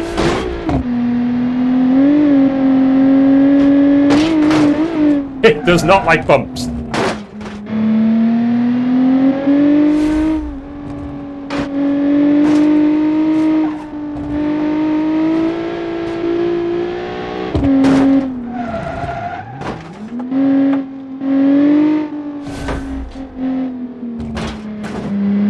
Well, I missed the prediction on this one, so apologies for that. But I think it's probably going to be Kaosubaloo if it doesn't disintegrate on the bumps on the way through.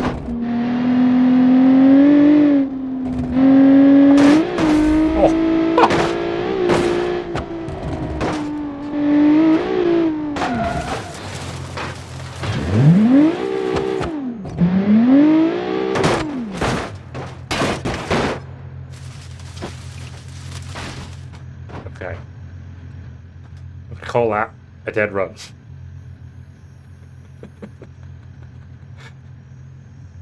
That one might have been a crash. Well, it is certainly quick. I will give it that. Button for change camera.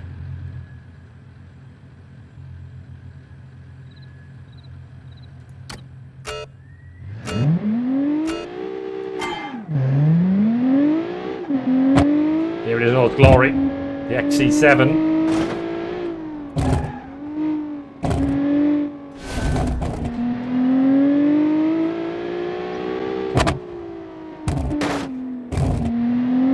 Oh, that noise at the... Oh, Jesus Christ.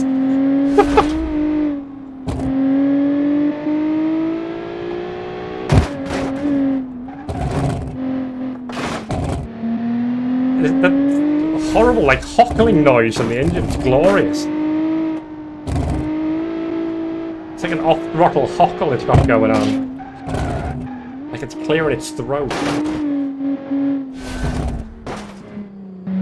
It is killing itself on these bumps.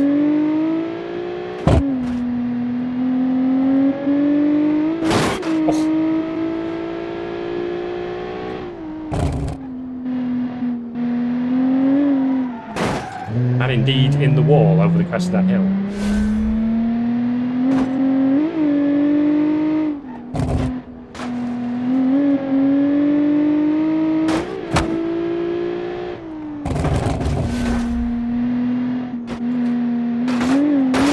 Oh.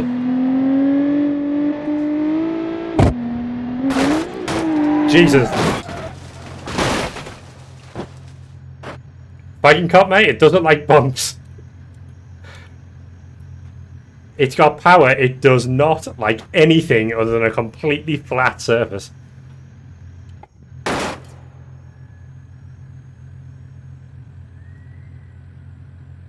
does like trees.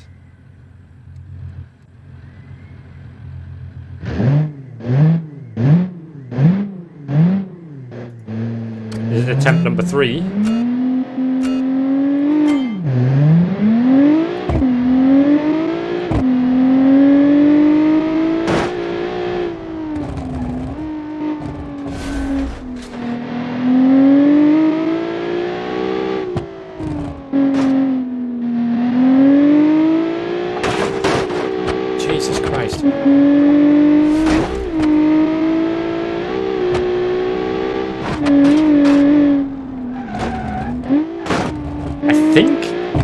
think it's at the right height if the car's too low.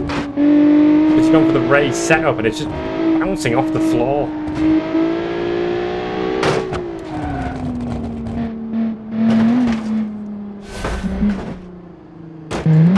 Oh. Oh.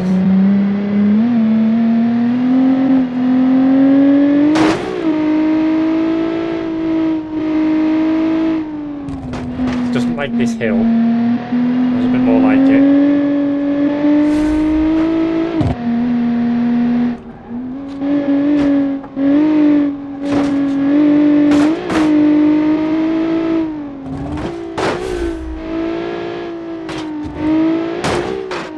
Bloody hell. It's like a toboggan when it hits a bump.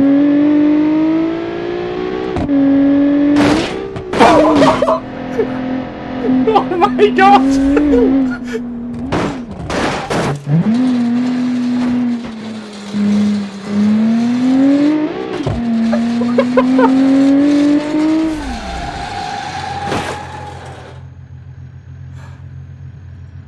I mean, we completely took off. We genuinely completely took off.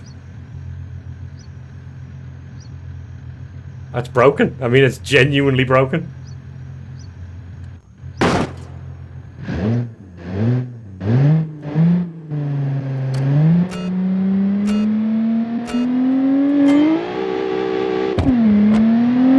It's got a quick time in it. I just need to keep it off the bumps if I can.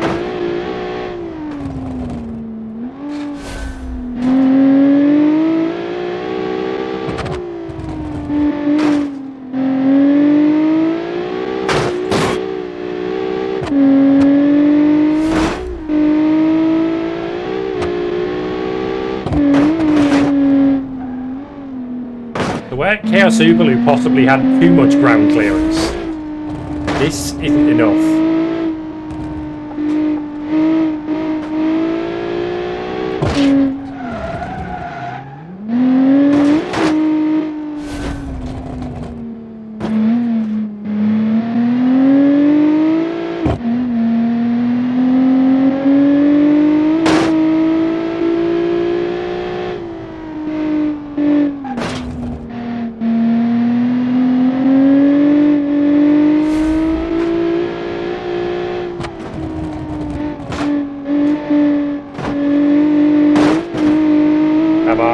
Cheetomobile, keep off the bumps. One there, we know there's one there.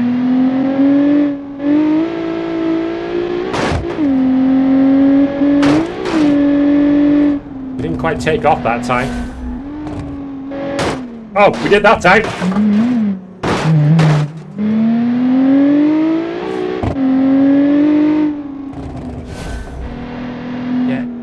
Get in.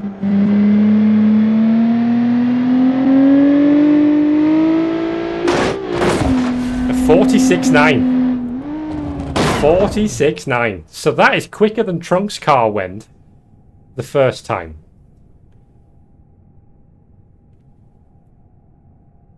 Interesting. That's very interesting. So I did a 49.1 on Trunk's first run. And that's a 46.9. So I think the scenario here is if I can find a way to keep this thing behaving itself off the bumps, there is a chance that we might be able to take first place here.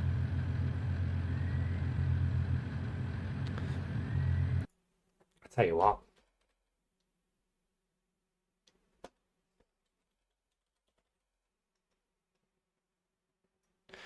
Hummersep, if you're here, you're a mod now, you can run the predictions. Because it'll save me time. Anyone else who's got mod powers can run. I think McNugget's got mod powers if he's here. You can run the predictions as well. Flash prediction should do it. Now, I did promise we would do one run on this camera setting.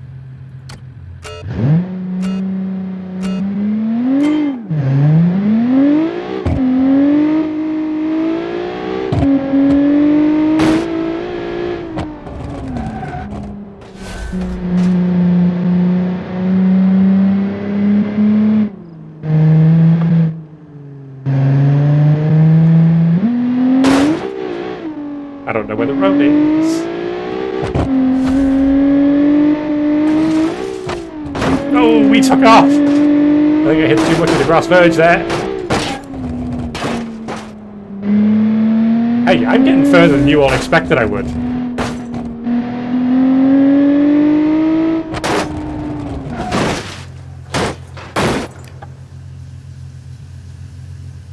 And now I'm not. Yeah, prediction can be, does it go up the top half? That's fine. You can do it based on the car if you want. Give the people what they want. Smoking Cheetos mobiles.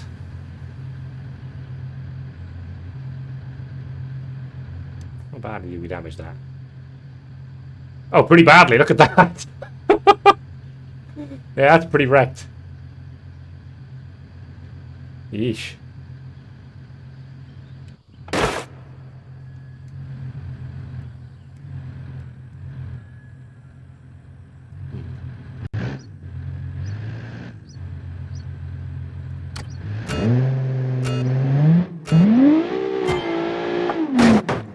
Okay, the wheel wasn't set up right. That one doesn't count.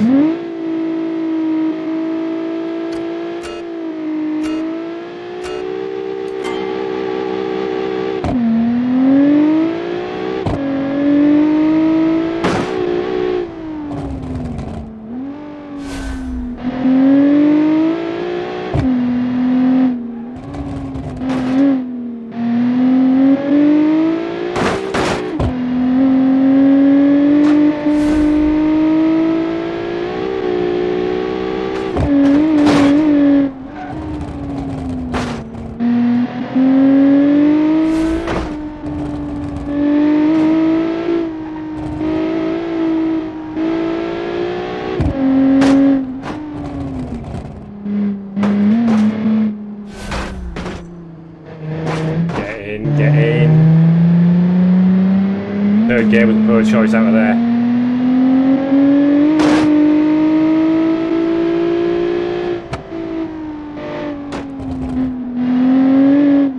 Ooh, steady, steady.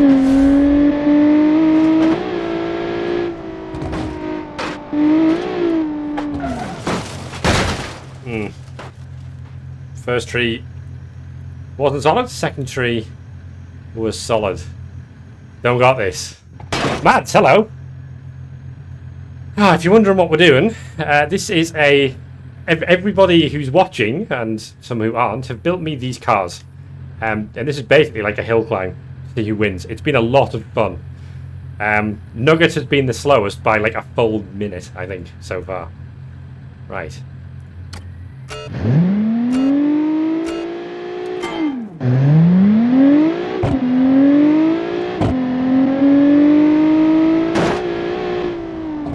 So we're trying to beat a 1:43.1 that was set by the Duckmobile. Well, the Quackmobile, I should say. This car doesn't like bump.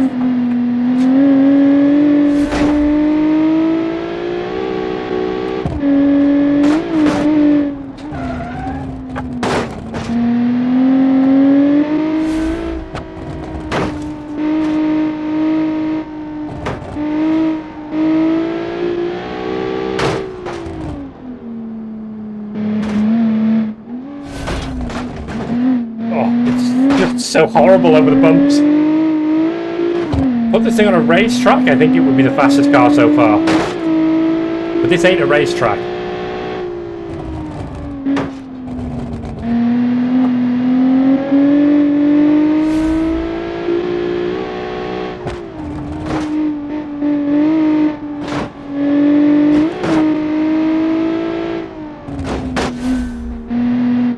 Try and get inside here to avoid that outside wall on the bump. We're going to take off here, I imagine. Yeah.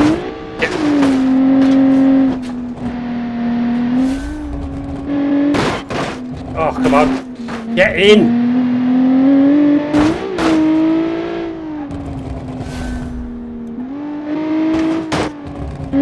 It so doesn't like this last section of the track. Here we go, across the line, it's a 44.8. It's an improvement The crunches are something else. But tell you what, 44.8, it's an improvement. We're now within that 43.0 is the best time we've had. But Trunk's car also did a 44. A 44.5. So it hasn't actually gone quicker than the Quackmobile's second best time by about 0.3. That's 2 valid attempts now for Vikingkop. And I think that's seven actual attempts, so I've got 3 more goes to try and improve this time. Do we think we can do it?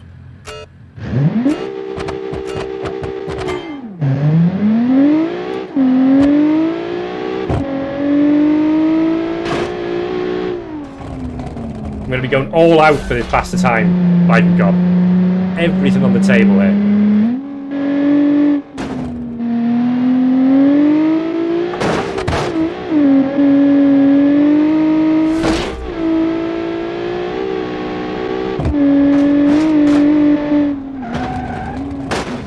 That's a bit too much on the table.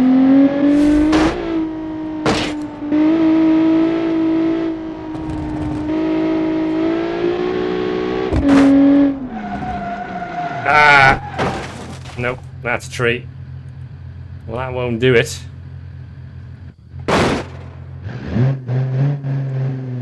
Two more goes.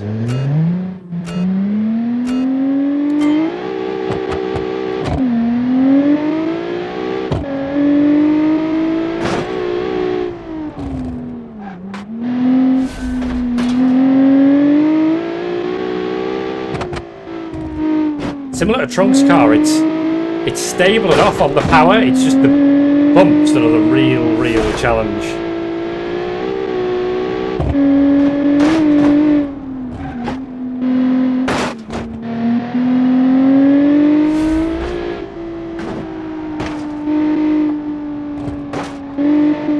Getting there.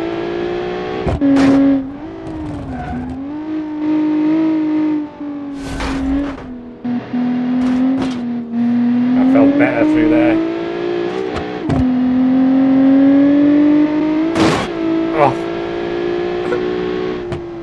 Crunchy crunch. I mean, it crunches like a Cheeto. What more can you say?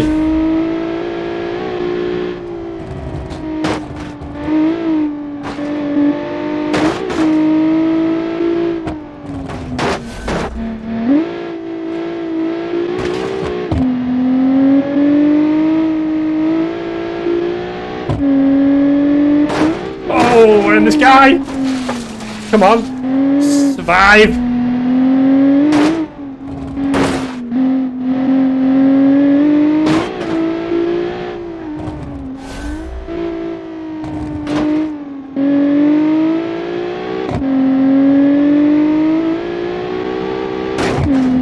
Oh, to 42 now! It's done it by 1/10!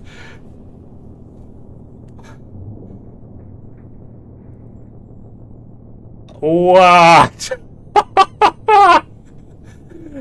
Unbelievable. Absolutely unbelievable. A 42.9. Right at the death. Wow. I've never felt so alive. Zsinj, I reckon we probably can. Yeah, I reckon we can get you swapped in for this evening. What was that? 42.920. And his slowest time was a 46. So he even is consistent enough to get the full bonus on that as well.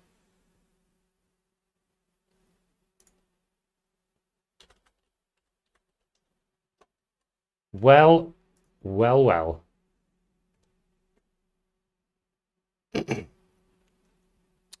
Any chance for you swapping in for today? Yeah, who do I need to still do? Bozdog is on the list. Basman's, Sora, and Steak are the 4 cars remaining. I will probably trade out Bozdog for sure. Basman's needed tonight. Sora needed tonight. The other option would be to trade out Steak. what I might do instead is just run one additional car tonight so that you guys can see your cars in action. So what I will do is I'll trade Fosdog out until Sunday. Chris will be sad. Is Chris here? I can run Chris and Dan's car at the same time on the same day. I don't know whether every time I've spoken to Chris, he's he's been nonplussed, shall we say. Anyway, there's your leaderboard. It's a 1/10 of a second between the top two, which is actually genuinely remarkable. That was so close. I'm amazed that Vikingkop's car survived. Right. I'm going to do Zsinj next. Because he's released a game this week.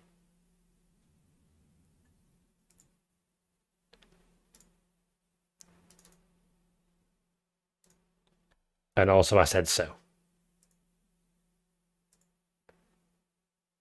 Is it your birthday? Maybe it is. Where's the wall decorations? Non-existent. I've just got here. So, was the prediction what was the next car's meme level? Well, we're about to find out.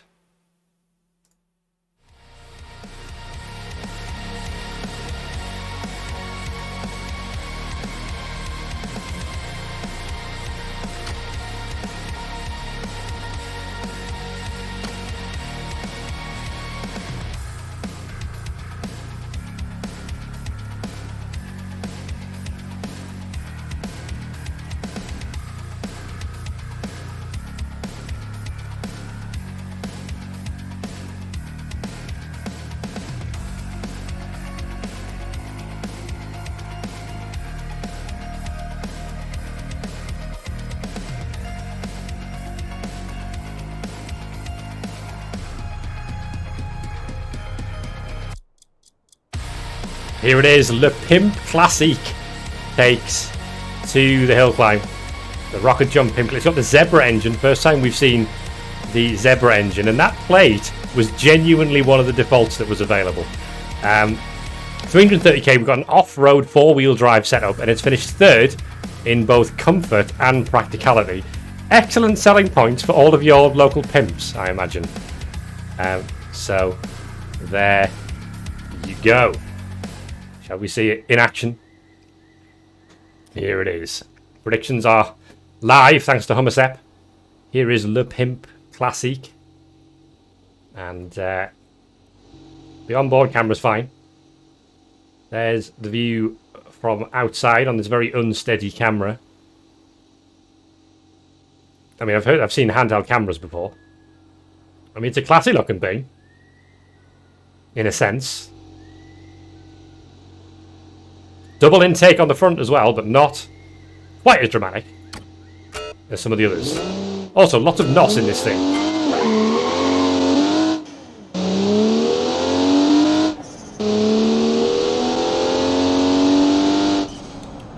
Ooh, the brakes are a little nonplussed about stopping the car.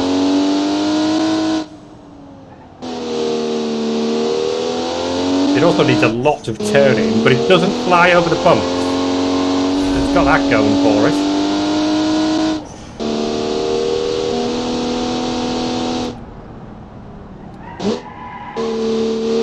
It handles well.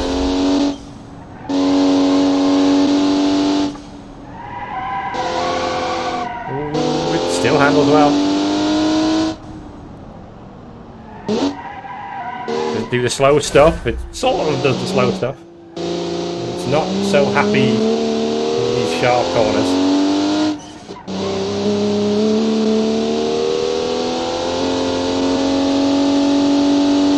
Lacks that Cheetos crunch that we come to expect now from these runs. That's understeer central, but we held on.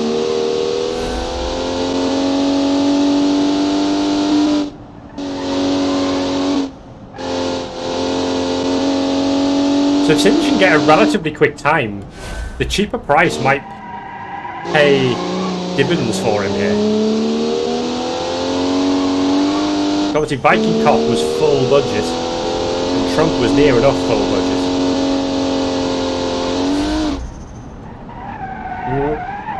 Didn't like that bit so much. It didn't like that bit at all. I didn't really know I could... Well, now it's upside down.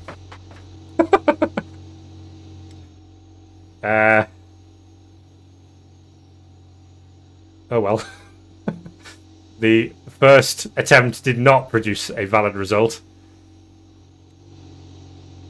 You don't need a reset. Let's try that again. Not bad though, it's not a bad car. Should we try some NOS?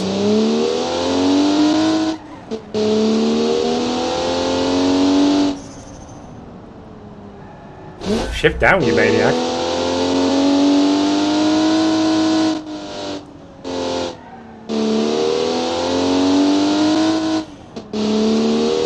A bit more lethargic on the turning than some of the sports cars we've just seen, but that's not really surprising.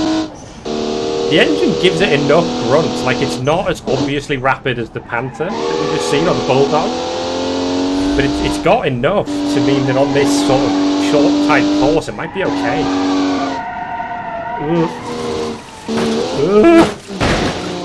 That was a satisfying crunch.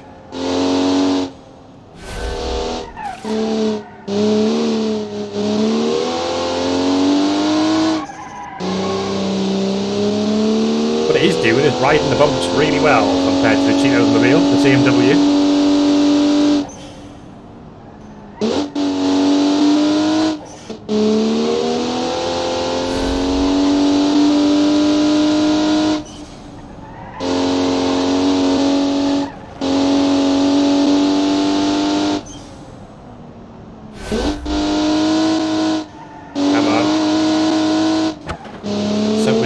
Over the bridge at the end that it wasn't a huge fan of.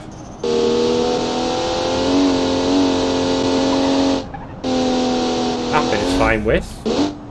This bit, we needed a bit more brake.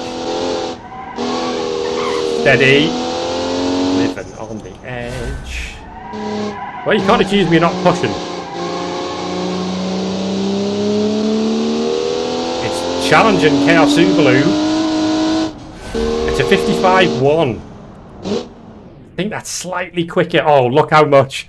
It was a 55-195 for Kaosubaloo. That's a 55-121.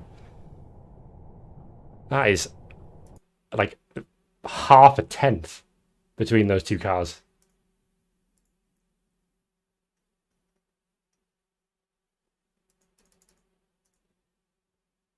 So that's a 155-1. And we might be able to find a little more time than that. But we shall see. It's a decent first attempt, isn't it? I don't think it's really got the legs to challenge the top two at this point. I think both Vikingkop and Trunk are going to be too much for this car to really get near.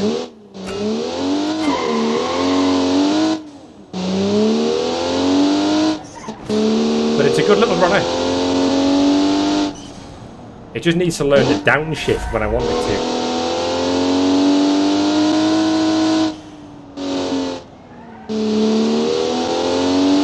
It's hitting the inside of the corners there when I want it to.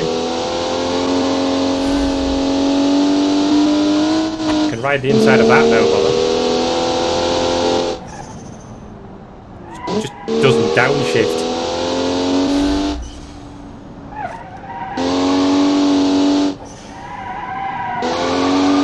It gets quite understeery in that bit as well.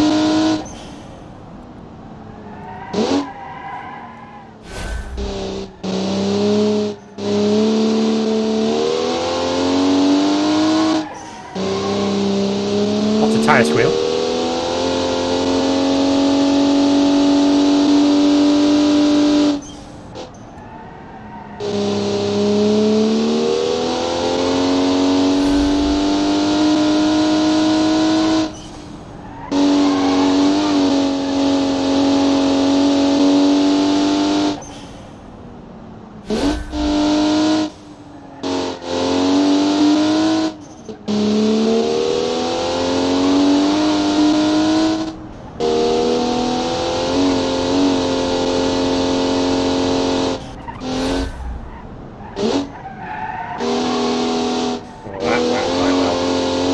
save us quite a bit of time. Downshift, you maniac. We'll come across the line. I think it's quicker. It's a 52.7. And off the cliff. That's okay. I think that's proven that the Zebra is a decent little value for money engine here. Because that is outperforming the Whale, which was the most expensive engine of all.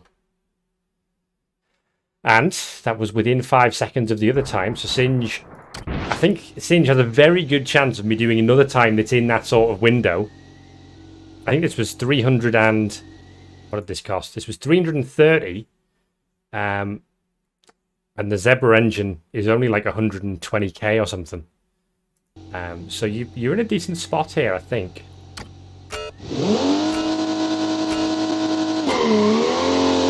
And it might get even better if we can find a way to do another time within that 5 second window. I just need a goddamn downshift on this gearbox.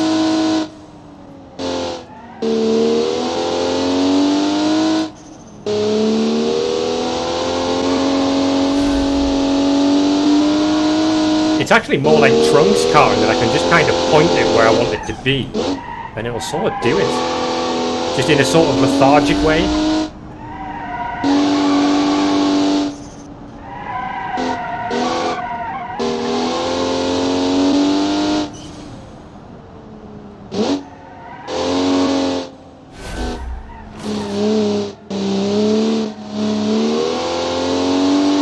Don't get out the wall, come on.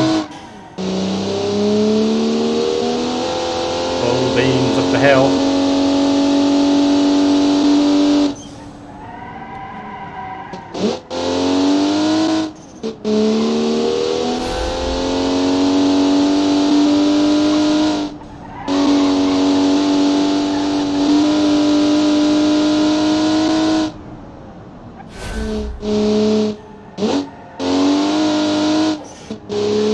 If I could get the gearbox to behave, I think I could find probably about a second here.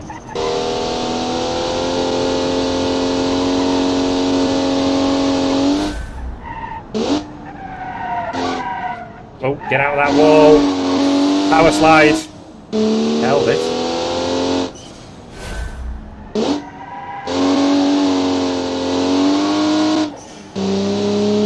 Is it going to be faster? It's not. It's a bit slower. It's 54.0. That is bang in the window. Bang in the window. For the full consistency score. Nicely done. So 52.7 is Zsinj's best time. And I don't know why that's done that.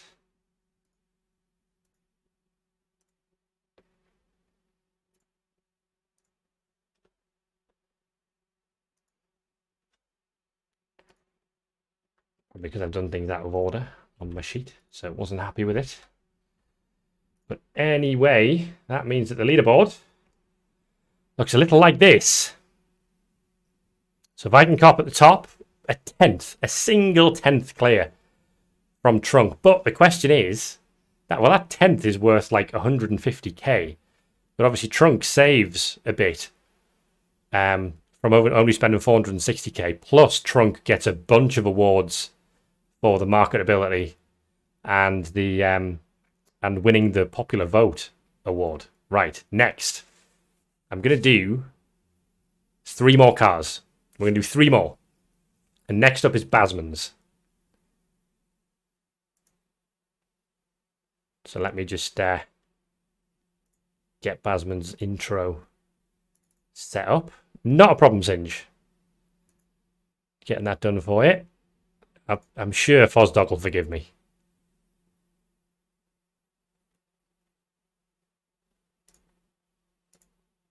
Okay. Right. It's time for Basman's.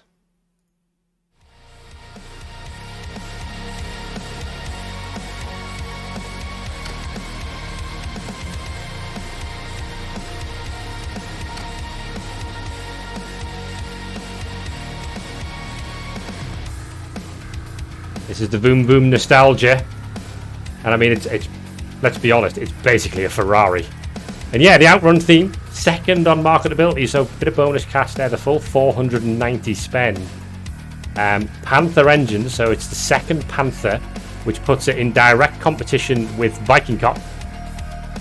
It's another sports car, and I think it's got potential, this one. I guess the prediction will probably go up now.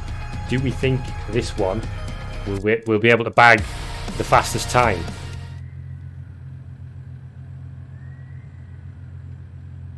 Yeah, unfortunately I couldn't get a blonde in the passenger seat. I'm trying to work out where the hell the centre of this wheel is. I think it's there.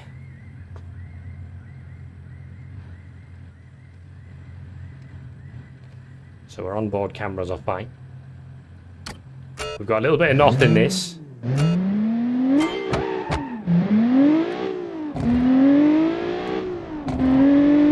And no surprise, it's quick.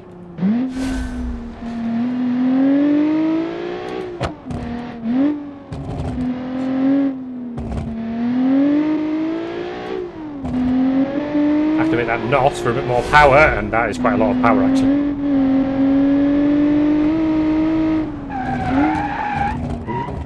Get in there.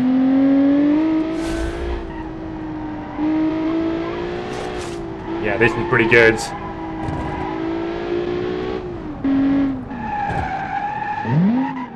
Just held on in there.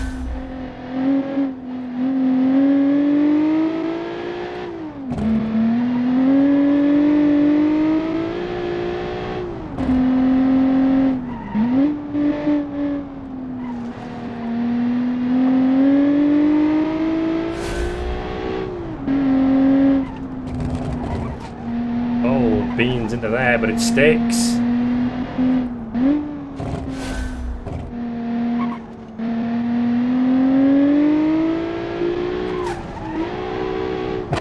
Our slide. This is very, very quick. That is a horrible, horrible bump. And that is a dead Ferrari. Sorry, Voom Voom cars.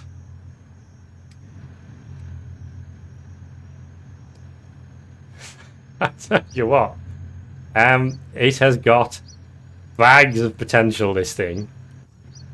But yeah, we did find a bump. It treated that bump in the same way as Vikingkop's car treated that bump.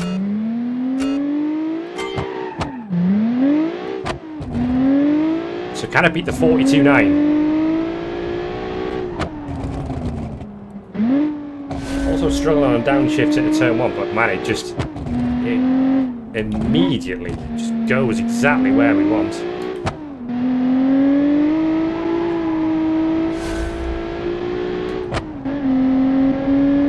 If anything, the knot is actually a hindrance.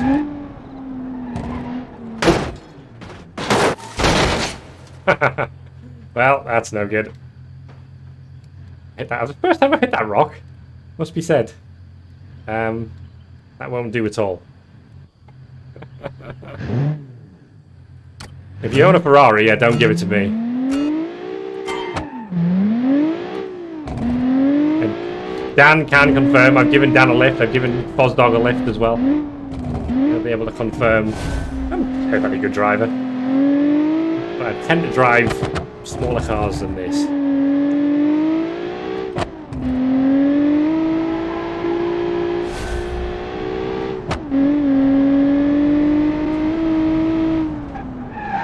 You know how it feels this evening, Dan?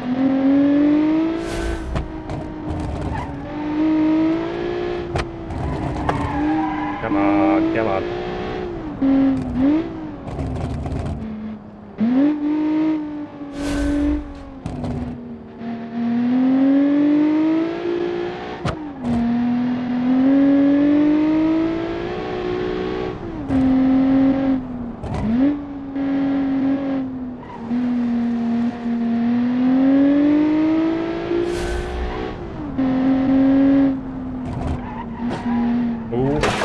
Little scrape, bad scrape. Oh no. I made a mess of it again. This isn't deliberate. There's a fast time in here once I stop making very, very minor mistakes that are then ending in disaster.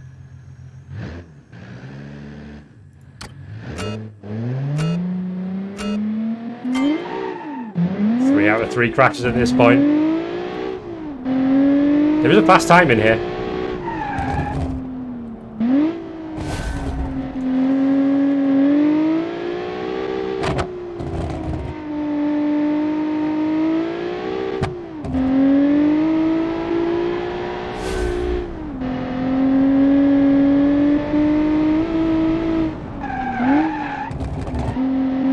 That one's stuck much more like it.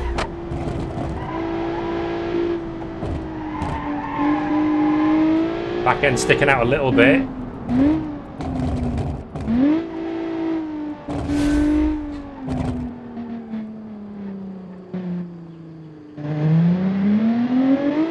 What happened there? Car just totally died.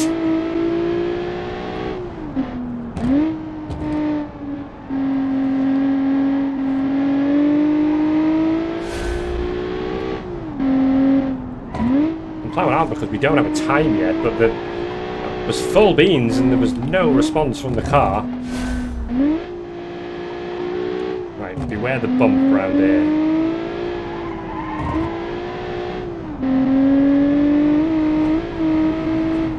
That was better. Oh, that was really quick through there.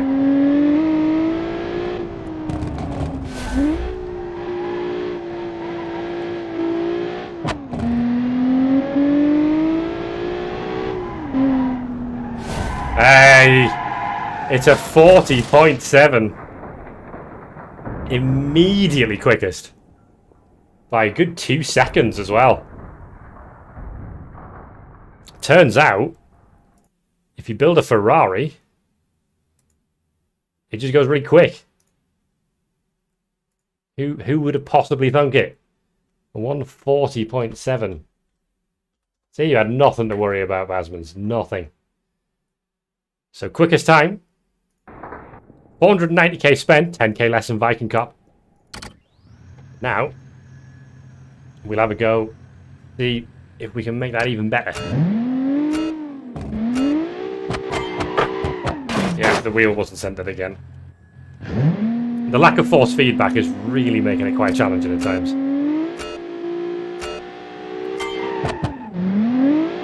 So remember, the car died midway through that 140.7, so there's more time to be found here if that doesn't happen, right?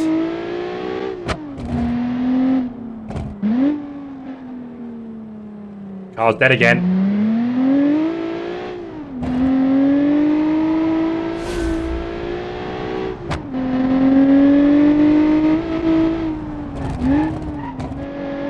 So Basman's problem is that his car's Italian.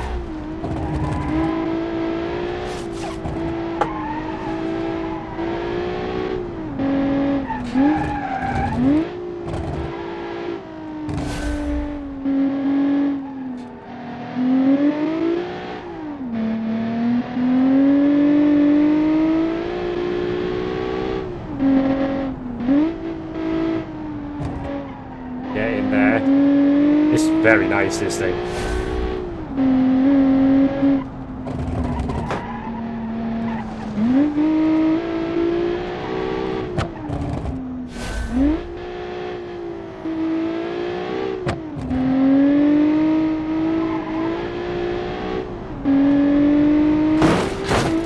There's the bump of death.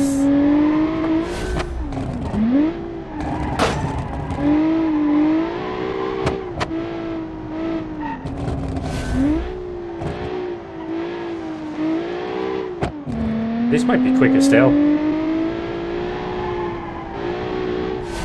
It's a 39.4. We're into the 30s.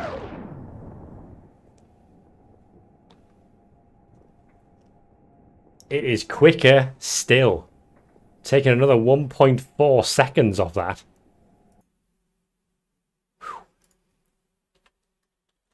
And again, that was still with the car dying on power for no reason halfway through. Also within 5 seconds of the other one. This is suddenly And I've got to be honest, we thought that we were going to struggle to beat Trunk. Well, the goalposts are moving. I don't know if this wheel's aligned straight. Nope, the wheel was not aligned straight. Let's maybe turn that way, and then we'll do a reset. Stupid thing. I wonder if it's the NOS causing it to die.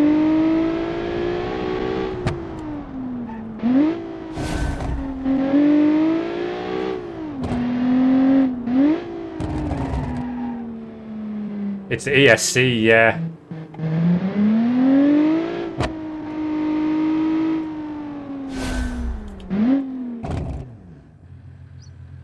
So what button, and I dread to go into the controls again, what button turns off the ESC? Control and Q. Bosh.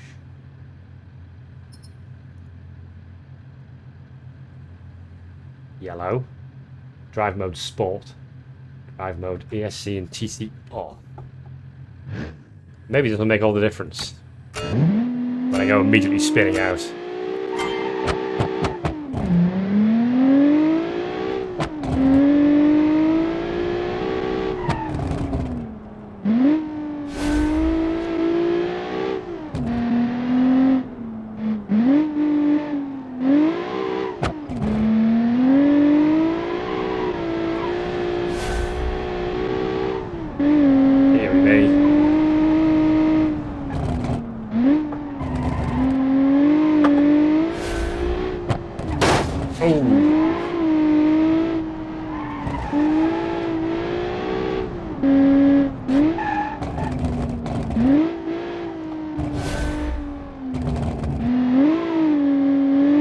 There's that panther gargle.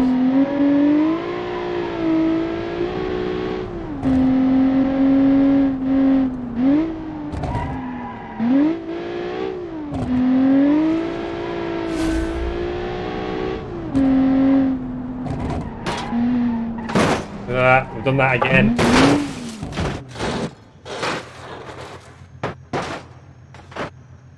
And we've rolled it.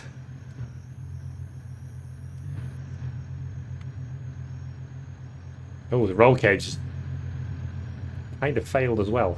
I think that's a dead driver, although there's no roll cage in a convertible, I suppose. Well, that's attempt 8 by my count. I've only got a couple more goes to get this.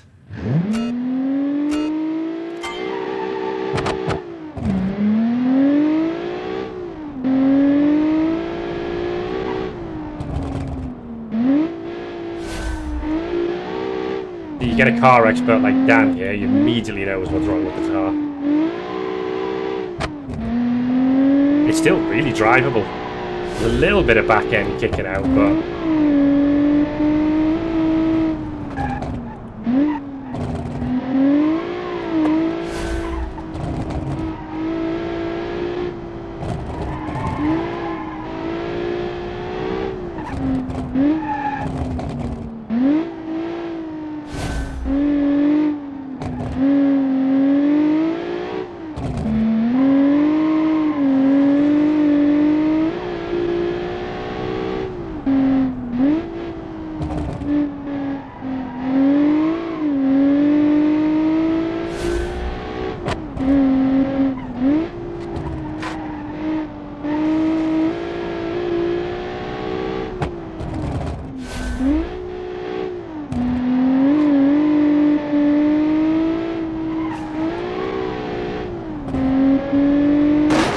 of death. There's bits of the car flying off.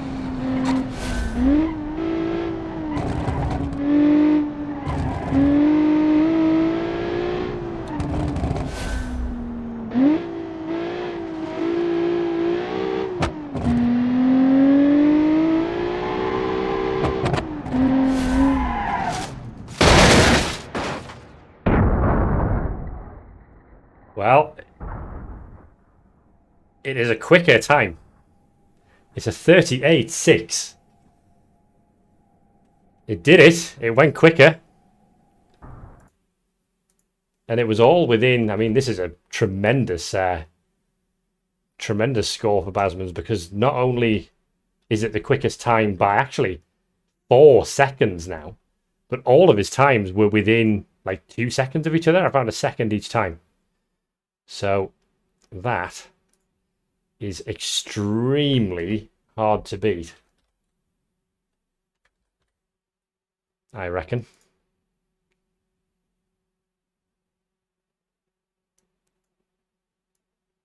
But we shall have to see. Let's update the leaderboard. And we can bring in that leaderboard now. Basman's top of the pack. 2 cars to go this evening. I'm going to do Sora, who's next. And then I've got to make a choice between Doof and Steak. Is Steak still streaming that other game? Because if Steak's streaming, I'll bin off using Steak's car until Sunday. Then 30 minutes to game done. I think we'll be done in less than 30 minutes. So we'll do Sora next. And then I think I will probably do Doof. Anyway. Next car.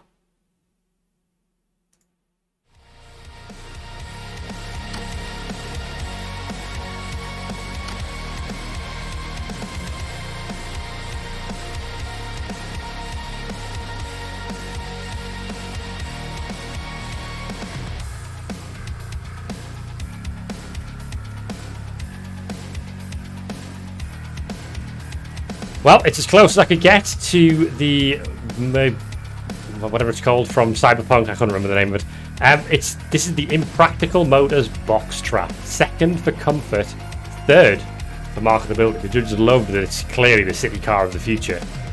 And it is using the Panther engine. We've managed to cram the Panther engine inside this thing just.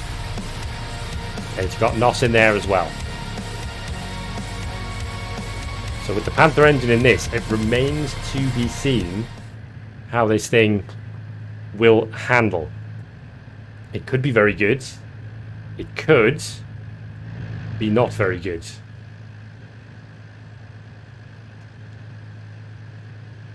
Wheels straight.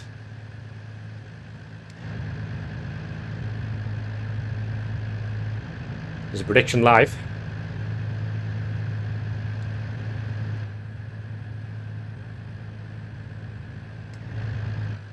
It's got NOS to play with as well.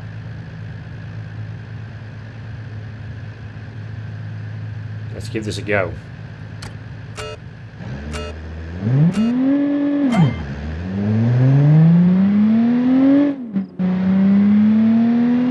Well, in Man of the Panther, we did have to put a smaller version of the Panther in there.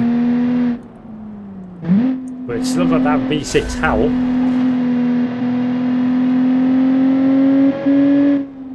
But I think you can immediately tell it's not as quick as some of the faster stuff we've seen. However, we have NOS available to us, so we'll put the nitrous oxide on.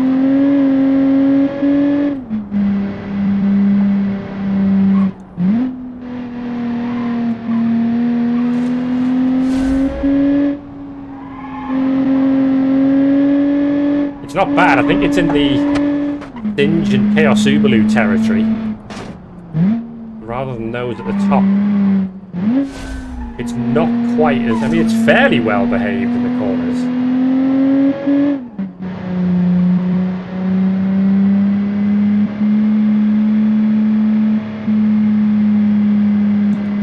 Ooh. It's not doing the hill very well.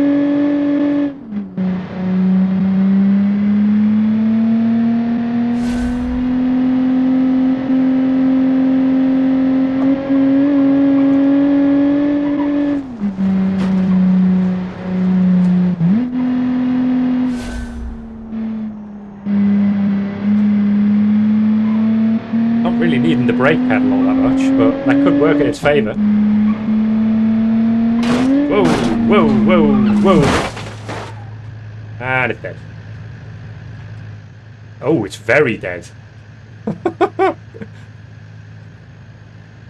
Oh dear. It is extremely dead. Yeesh. Okay, that needs a reset.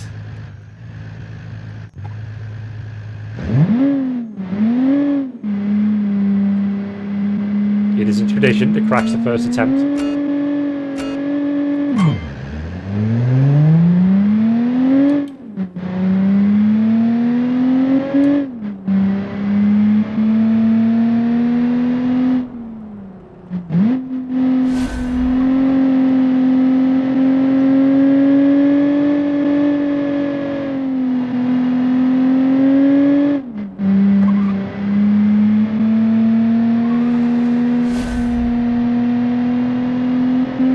Trying not to scrub the speed off as much as possible here. Oh. Bad.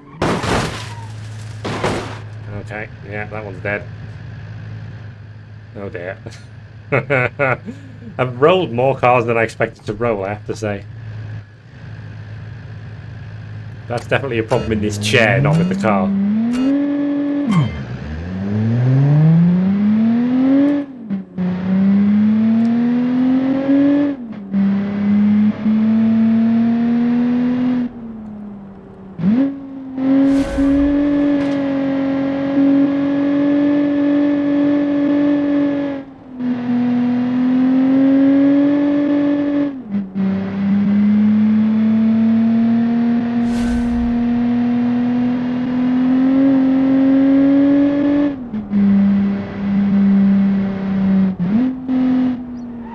Not hit that rock this time.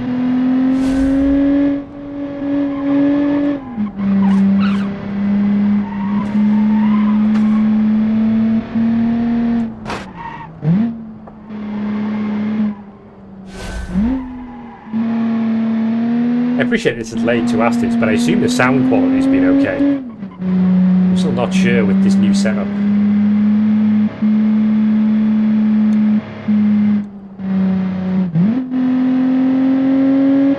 Shift down a gear on the hill, which is surprising.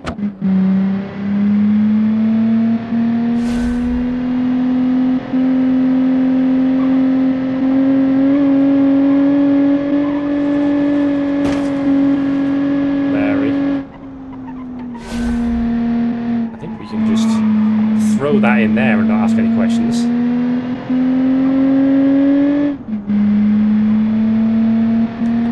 Try and avoid the worst of that bump this time. Oh, there was a bump.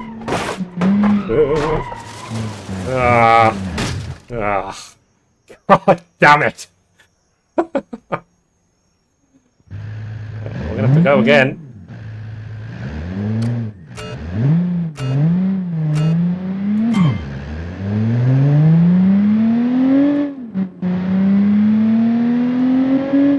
I don't think it's a DNF, it's just not handling the bumps at the end of the course very well. But it's not particularly out of control, it's just catching bumps at awkward angles.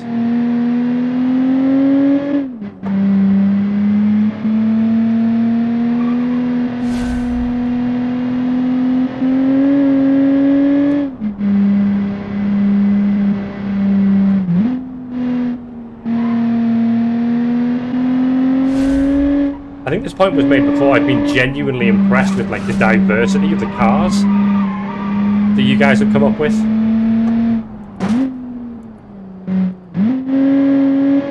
Like they've all felt quite unique.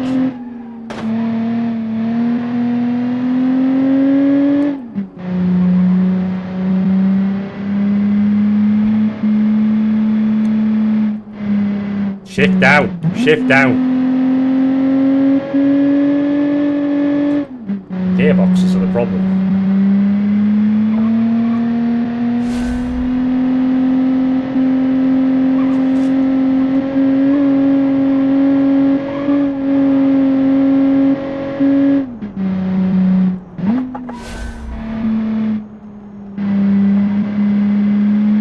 he's riding that bump, okay. I keep the right here and avoid the worst of that bump over there. There's a pretty killer bump coming into this bridge. Managed to avoid that time. Here we be.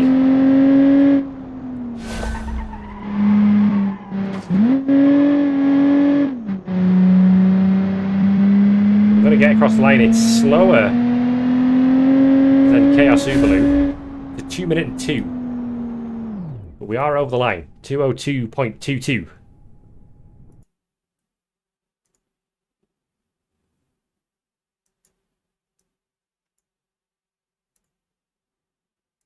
So I'll just note that time down. It does make it about 5 seconds quicker than Gengar.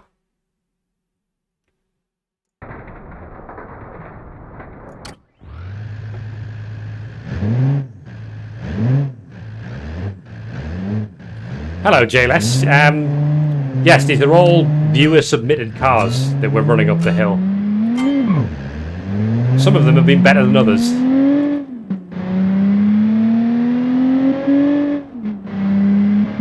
But it's been a lot of fun.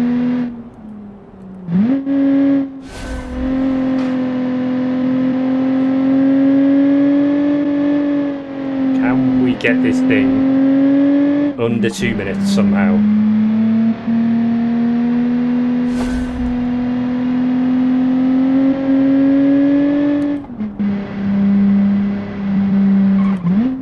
He's saying he built a car that crunched like Cheetos. He's not even lying.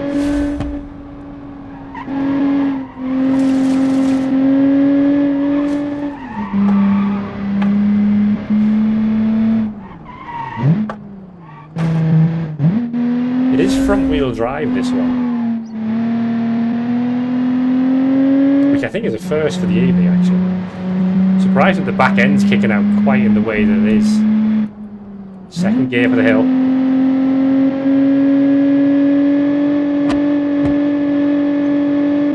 Even with the NOS active, it's a struggle.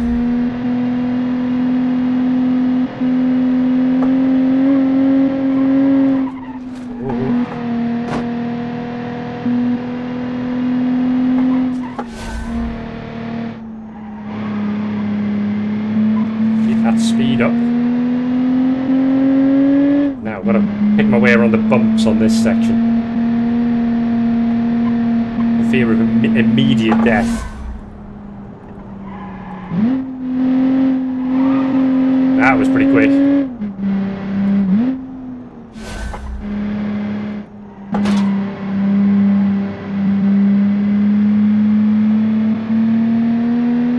Across the line. We're not under 2 minutes. Wow. I found half a tenth. Half a tenth. Well, wow. Consistency or what? Oh wow, JLS, subscriber Prime, thank you so much. Welcome along. So we found half a tenth of a second there. So I mean, if I can do that again, that is absolutely the consistency prize wrapped up for Sora. Last go in this car, and then the last car we'll do this evening will be Dooof. And then I'll promise Dake will get his time in the sun on Sunday. But if Doof's here and has the chance to see his car, then I'd like to give him that.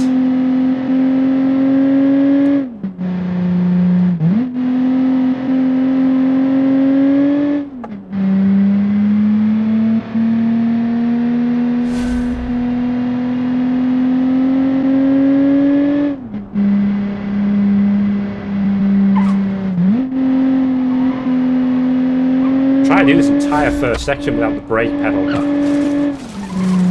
We're sort of achieving. Scrubbing the speed with leaves.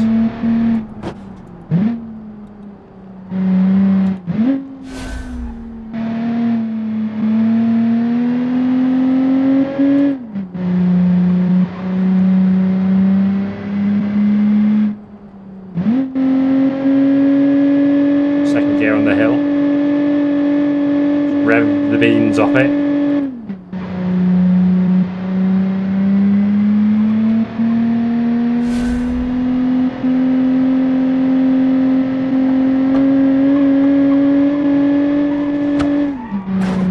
Ooh, steady on.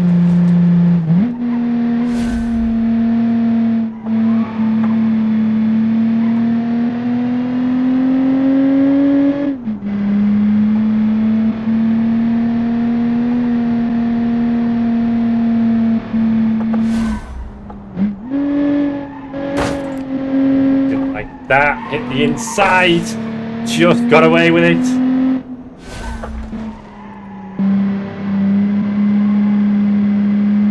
Come on, is the under 2 minutes on? Not quite, it's 2 minutes point 9. Well, that will take all of the consistency prizes you like. So we did manage to find a little over a second there. Which is not terrible, actually. There. So that would be a 2.9. And when we do that, the standings look a little bit like this. 8 cars gone. It's nugget quite a long way in last place, but it's Panthers leading the way. Sora goes into 6th place ahead of Gengar with that one. Gengar's car was just too difficult to get the power down on. We've got 1 car left to run this evening, and that is going to be Dooof. And I will make this up to Steak Mittens, do not worry. This one. What will Doof's car look like? What will Doof's car look like? He says. You cannot begin to imagine.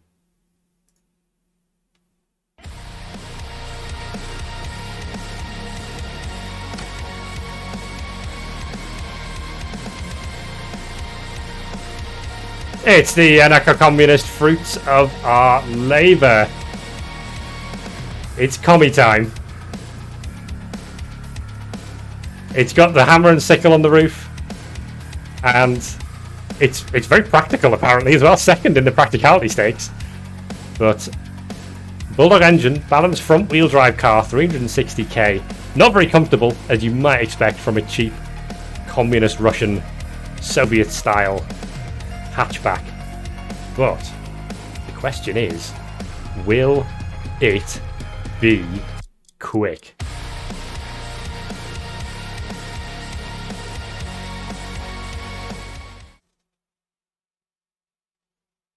It's taking its time to load the car, as you might expect.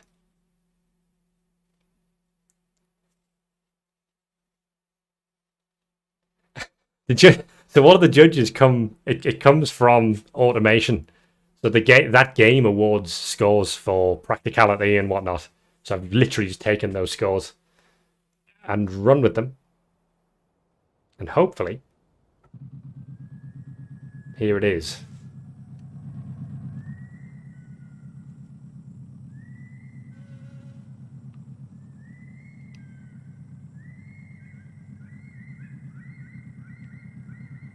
But it is front-wheel drive. How quick can front-wheel drive possibly be? Well, there is only one way to find out. 7.5k on something. Bulldog engine. We saw the Bulldog engine go well in Trunk's car.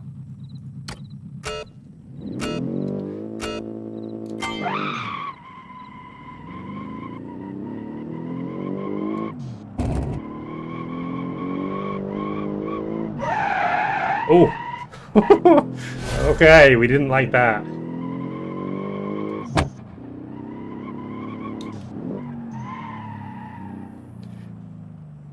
And the car's dead. We need to turn the ESC off again. It's extremely lethargic on the handling front.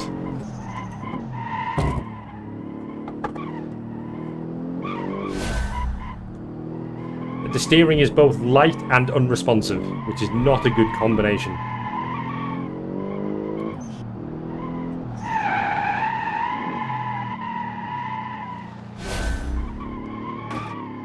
Just hanging on for dear life now.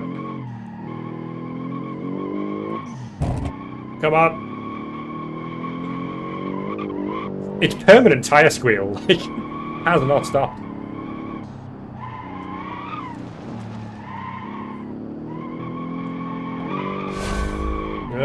In the wall. It understeers like a cross-channel ferry. To coin a Martin Brundle phrase.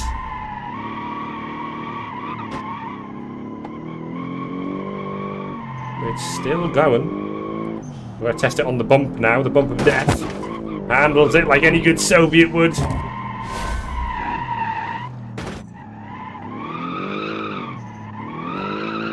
So I survived that.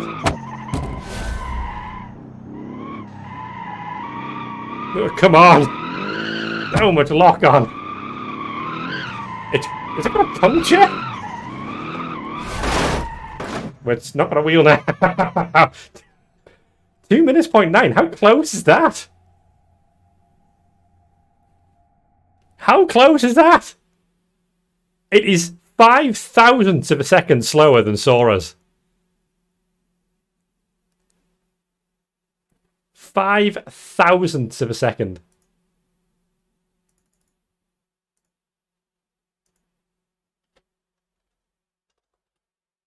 And a bit of time to find. A bit of time to find. Because we do need to turn off the traction control.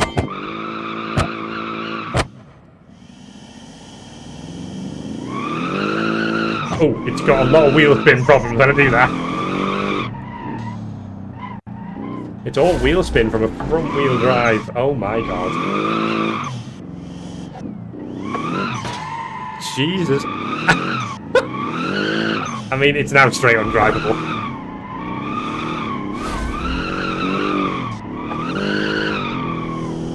This is going to end in a big accident.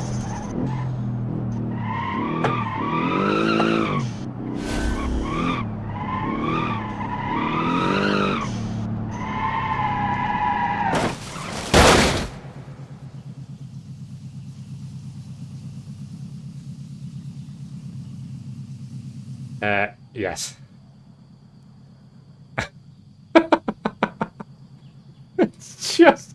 It's a really remarkable piece of kit. I'm going to put it in sport mode and see if that helps us out a bit.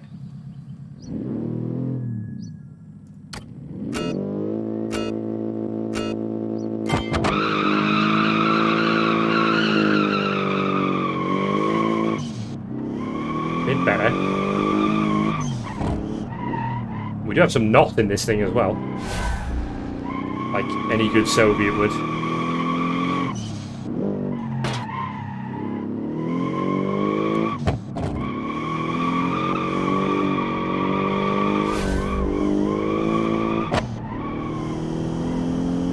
Hear the knot hitting away.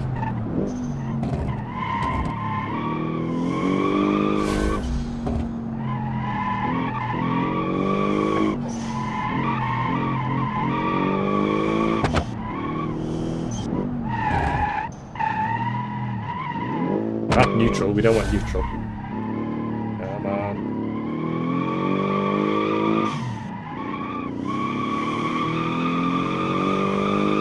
The interesting thing is that if this was a rear-wheel drive car, it would be facing the wrong way all the time with all that wheel spin.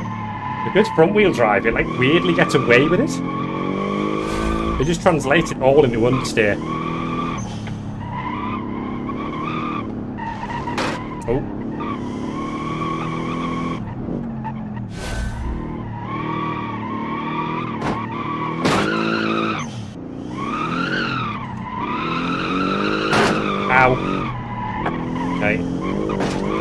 bit skatey all of a sudden.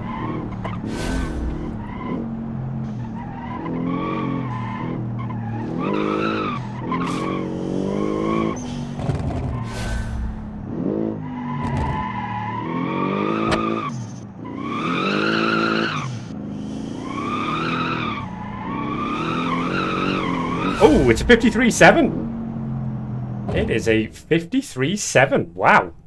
Well, we've immediately found like 6.5 seconds. So that is suddenly putting it right in between Zsinj and Kaosubaloo.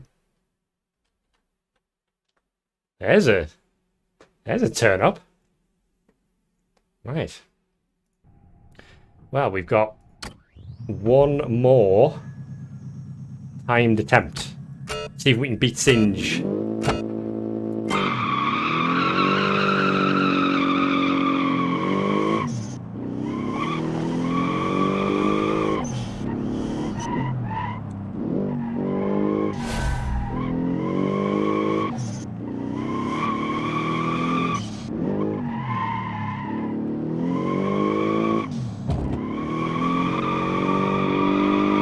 Understeer.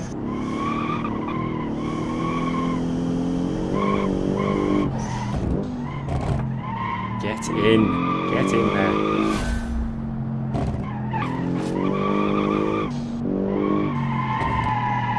Come on.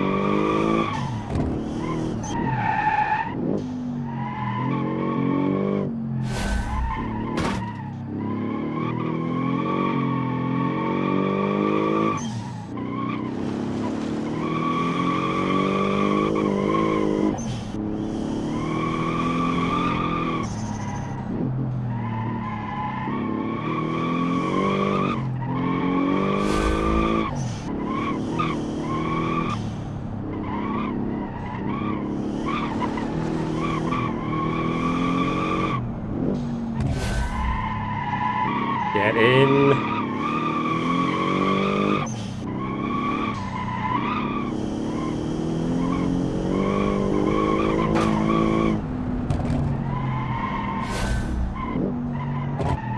It's like Sputnik. You know, it's really, really unsafe.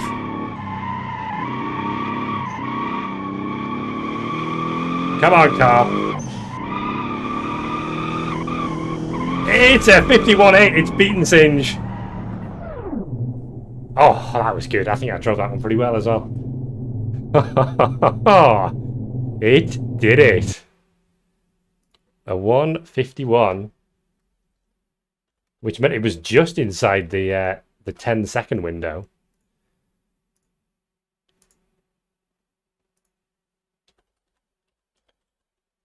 For the Consistency is Key award. So, there you go. Halfway through now.